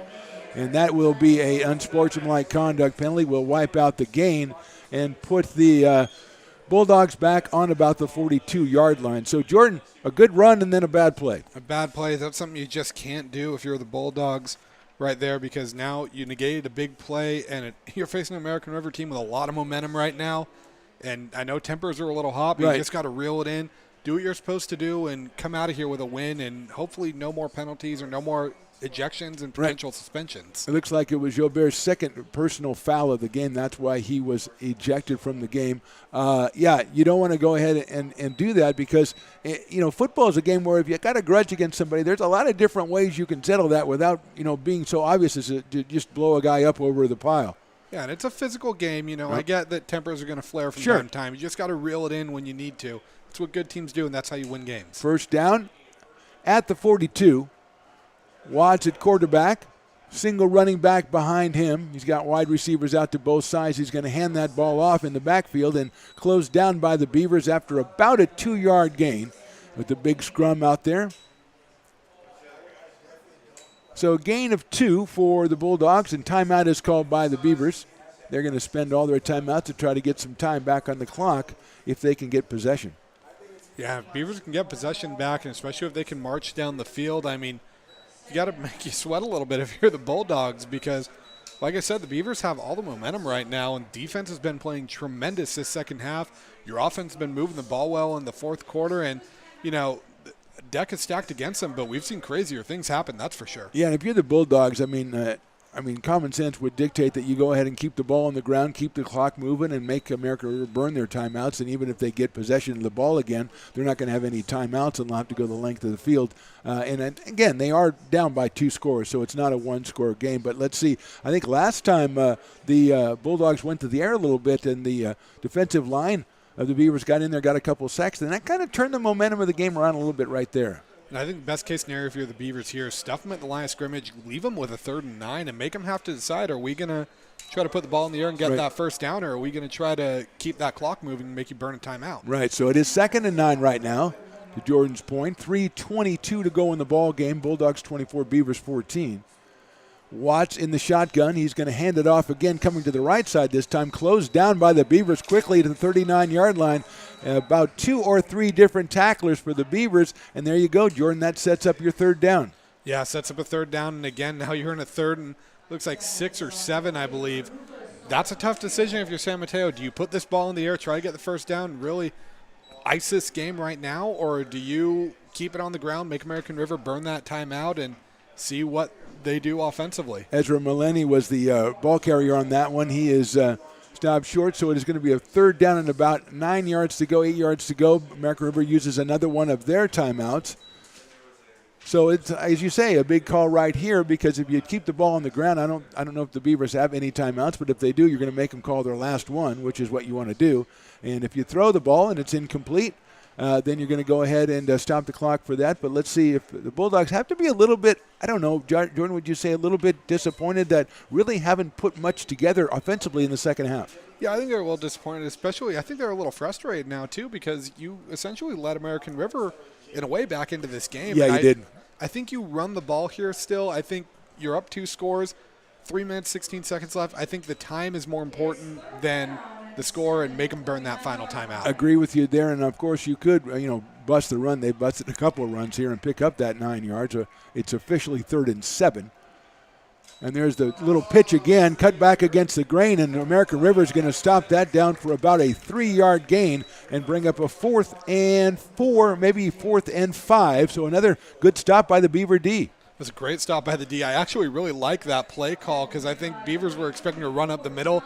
You throw that little jet pass to a receiver, a speedy guy coming off the outside. That's a good way to find a hole, but the Beavers did a good job adjusting, and now you have the ball back with a chance to turn this into a 1-possession game with 3 minutes left. Yeah, that would have been a really successful play, I think, had it not already been done in this game, because as soon as that guy went in motion the way he did, I thought to myself, I think it's going to be the little, like you said, jet pass or whatever it's called. So a timeout is called again And the Beavers with 3:11 to go. It is a 4th and 5. And again, Jordan, maybe they're going to go ahead and say this is 4-down territory anyway, so it doesn't really matter. We've only got 4th and 5. I mean, a punt from the 38, if we can keep it in bounds and not hit it in the end zone, that'd be a good play. But I don't know if we can do that. So maybe it's just they're going to just go, hey, we're going to go ahead and make this 5 yards, get ourselves a first down.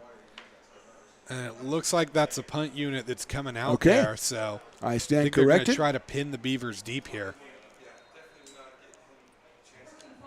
Beavers with one back there. Usually that has been Robert Freeman.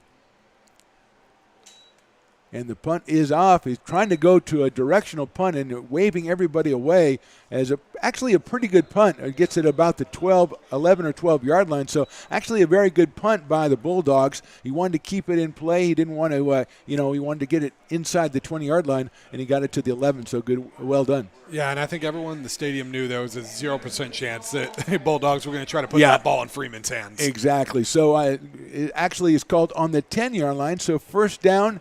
And basically 90 to go for the American River College Beavers. Kenny Lewis is back there by himself. He's got 3 receivers out flanked right, 1 to the left. Actually, he does have a running back to his left.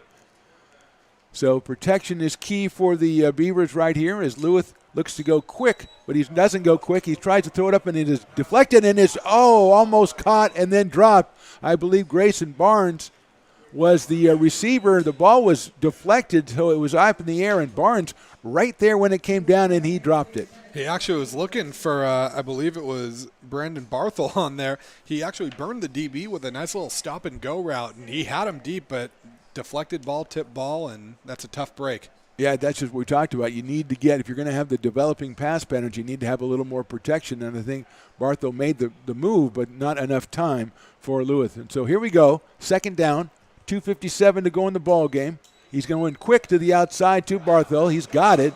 A gain of about 5. Let's call it 3rd and 5 on the 15. Obviously 4-down territory for the Beavers right here.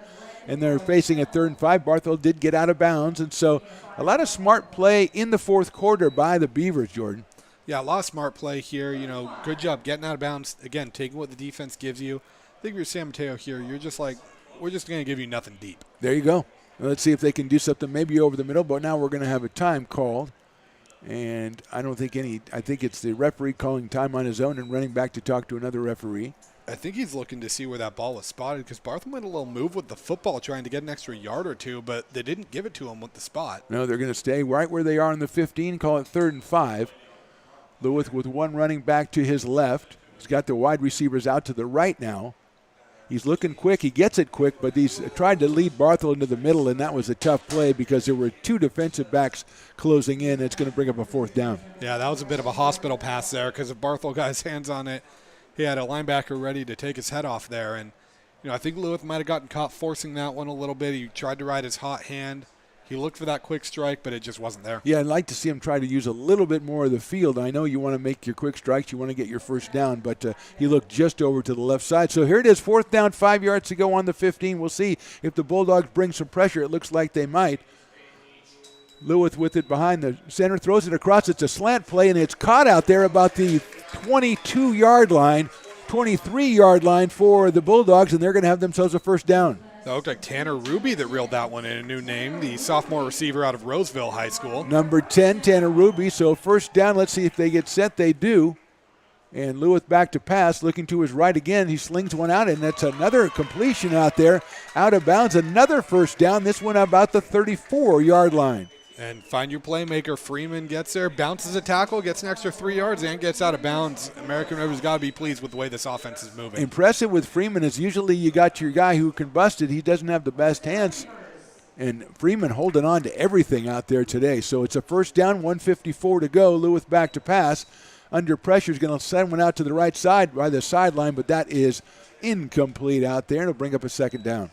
Yeah, it looked like he was looking for Ruby again. Tried to put one on the outside where only he could get it, and where we tried to keep those feet in bounds, but it was just a little bounce. This is one of those times, Jordan, where you can sneak a guy deep if you can just get the time to go ahead and let the play develop, and it has not been, because I think the Bulldogs are getting used to the quick strike capability here of the Beavers, and so a Barthel or a Freeman maybe try to get past the defender, but you've got to give your quarterback time if you want to do that. Second down on the 33-yard line. Lewis back to pass. He's going to let a little screen pass go, and he's got a blocker out in front now to the 39. A nice tackle in there by the Bulldogs, knocking number 34. I believe that was Torrey Hendrick. So Torrey Hendrick gets that and gets himself a couple of yards. Lewis again looking to the left. He's going to run to the left. He's going to try to get the first down. No, he runs out of bounds very smartly at the 38-yard line. So let's reset here. That is going to bring up, I think, a third down and 6 yards to go. I think that should be fourth down and 6 yards to go. We'll see. Yeah, it looks like it is. They're bringing in some new Bringing linemen. in some new linemen as those guys have been working hard all day, and they're going to take a little bit of a break there. So fourth down and 6. The ball is on the 43-yard line. They've got to get to the 45. So, no, that's not 4th and 6. It's 4th and 2. As Lewis ran out there.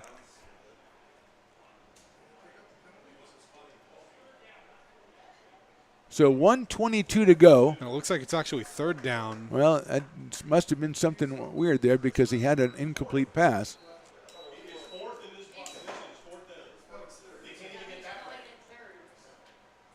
Lewis back to pass, looking to his right. Now he's going to move to his left. He's going to try to run it, but he's going to be knocked out of bounds at about the 39-yard line. So we think that was fourth down. Some people were saying it was third down. So let's see. The marker on the field says third. That was third, so. So we're going to have fourth down now. It looks like fourth down and 5 yards to go.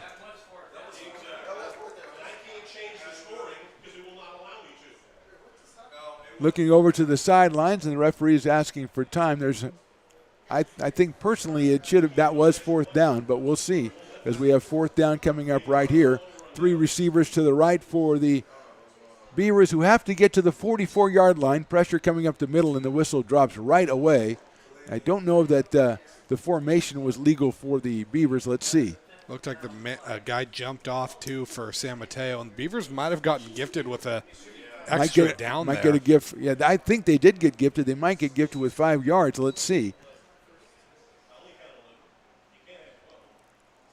Well, they're putting the ball right back down in the same place as Tanner Ruby comes back on the field. Seems as though everyone in the press box thought it was fourth down. I thought it was fourth down. The referee was holding up 3, and the chain gang was showing 3. Like you said, the chain gang showed 3, and maybe that's what the referee was looking at, but they're supposed to keep it on their own. Now there's going to be a timeout, I believe, called by the College of San Mateo. As their defensive guys, Jordan, are spent. They have played a very tough fourth quarter. Yeah, they definitely are spent, and this is a tough one. I mean, you got to be cramping up, especially in this heat, especially for San Mateo. You're coming from cooler weather, and all of a sudden you're out here in 92 degrees in Sacramento. It's got to be something you're not quite used to. And let's be honest, the first 3 quarters you weren't really out on the field for very long. In this fourth quarter, basically you've been out on the field almost the whole time and having to run around and chase Lewis and chase Josh Moore and chase a couple of other guys. So it hasn't been easy on the defense for San Mateo, which is exactly what the Beavers want to do. 1:14 to go in the ball game. It is a fourth down. It is, let's see, we'll call it 5 yards to go. And this is a play, obviously, that the Beavers, everything they're doing now, I think, is just building for next week, Jordan, and I think they've done a good job now. And one more plus play wouldn't hurt. Oh, I definitely agree. And, if the Beavers can find a way to punch this one in, it changes the whole dynamic of this game because you're an onside kick away from all of a sudden being on a potential game-winning drive. I will say this, too, with what American River's done in the second half, with what score was at halftime, and where it's at now, as a Raider fan, this is giving me a little bit of PTSD from last Sunday. Sorry about the brother. And we talked about the first half, the mistakes the Beavers made, and the way the punt return coming out to be a really big play in this game by Romello Murphy. The punt return he had in the first half, really a big play in this game as the Bulldogs lead it by 10. So Lewis. Sorry about that, but that and 2 red zone interceptions. Absolutely, absolutely. So a lot of things they can look back on, but they're going to look at positively at this fourth quarter as they line up for the 4th and 4th and 2.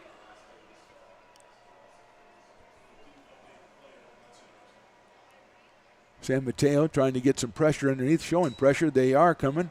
Lewis trying to step up. He lets it go, and I think that is incomplete, and it looked like it was a penalty. Yes, there is going to be a flag thrown, as that was obviously pass interference on the play. And you know, a great stat for the Beavers to hang your hat on. You're now 1 for 1 on 5th down conversions. Yeah, that's right. That's a great point there. And it's good when the 5th down conversion's on a penalty, too. Yeah, I mean, you don't see that every day. Yeah, I've long said if you can convert your 5th down conversions, you will win most games. Yeah, you got to go ahead and set up a stat for 5th down conversions because I think that is a tremendous idea. And was it one year in Nebraska and Colorado or something, I think? Colorado and Oklahoma, I think. Colorado got a win when they got 5 downs. So it's going to be, we have an injured player on the field for the San Mateo Bulldogs right at midfield.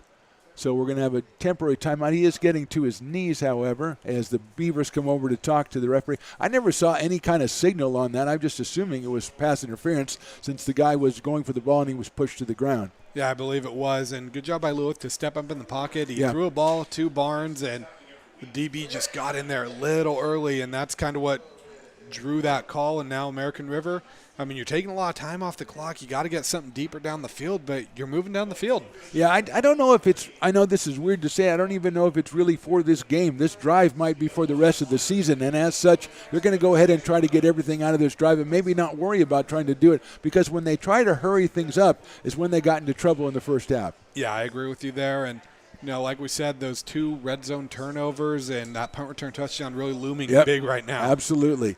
So Lewis in the shotgun. He's got running back to his left. I think that's Hendrick. He's going back to pass. He's looking around. He's got time. He's got a guy over the middle too high. Coming across the middle, I think that was probably Barnes coming all the way from the right side, and a lot of time for Kenny Lewis on that play. He tried to get Barnes just a little too high. Grayson jumped up, got one hand on it, incomplete. Yeah, I wanted Barnes there. I mean, why not? He's been your hot hand. He's been your target late in games all year long.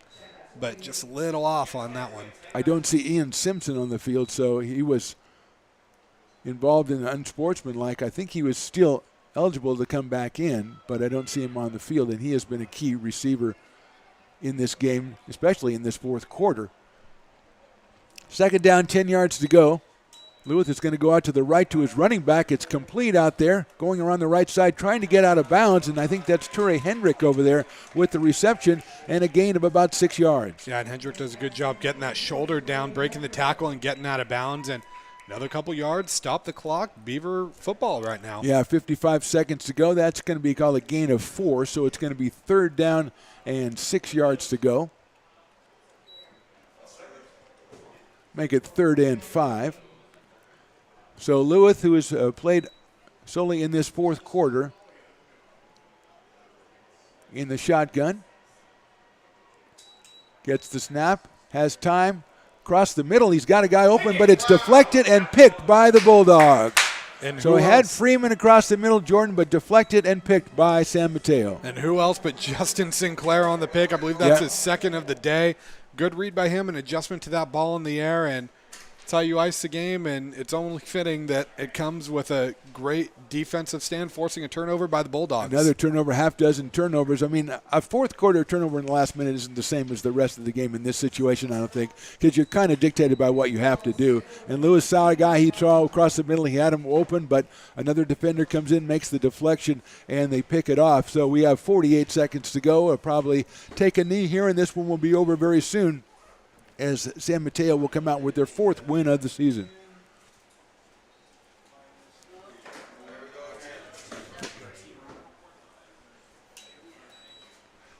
Just takes the knee, and as time rolls on at 36 seconds to go.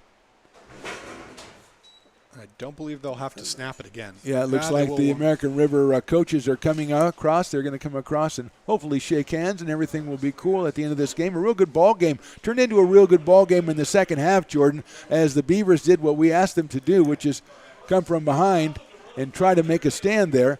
and it's going to be a 24-14 final score in favor of San Mateo, a 4-0 team who looked like a 4-0 team, Jordan, for one half, maybe second half, maybe let a bit off the gas.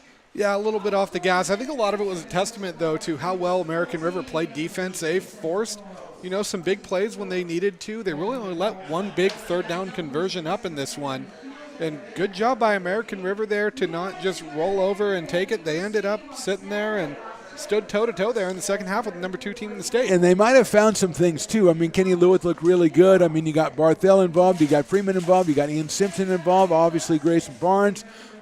Josh Moore I thought was really impressive in the backfield. So you did see some things in the first 3 quarters. And in the fourth quarter, you kind of put it together along with the defense who was playing tough all game long. So a lot to take out of that fourth quarter. Jordan, I think the key is how much they will be able to take out of that fourth quarter and move it toward next week when they entertain Modesto right here next Saturday. Yeah, that's going to be a good one. American River, number 21 in the state, going into this one. Modesto also tied with number 21 in the state. There you go. Going into this one. So that one's, and, Modesto's got a game against Butte tonight, but 2 teams that came into this week 1-2, 2 teams in need of a win, 2 teams with a tough schedule so far. And you got to think that's one of those, it's a must-win game really for both programs. Yeah, 2 teams bearing down on very tough conference schedules as well. We'll be back here at 1 o'clock next week, Jordan and I, to bring you that one, American River College against Modesto. Also, the Stones Radio Network's all over American River College athletics. We're here on Tuesday. We got a women's soccer game on Tuesday. Stay tuned to American River College athletics. Go ahead and subscribe to that YouTube page. Then you'll get an alert whenever Stones Radio Networks goes live and brings you some American River College home sporting events, which we love to do. Our thanks to Stones McCoy down on the sidelines. My partner, Jordan Georgeson. I'm Mark the Phantom Lowe. Thank you for listening. Thank you for watching. We'll talk to you next time on the Stones Radio Networks.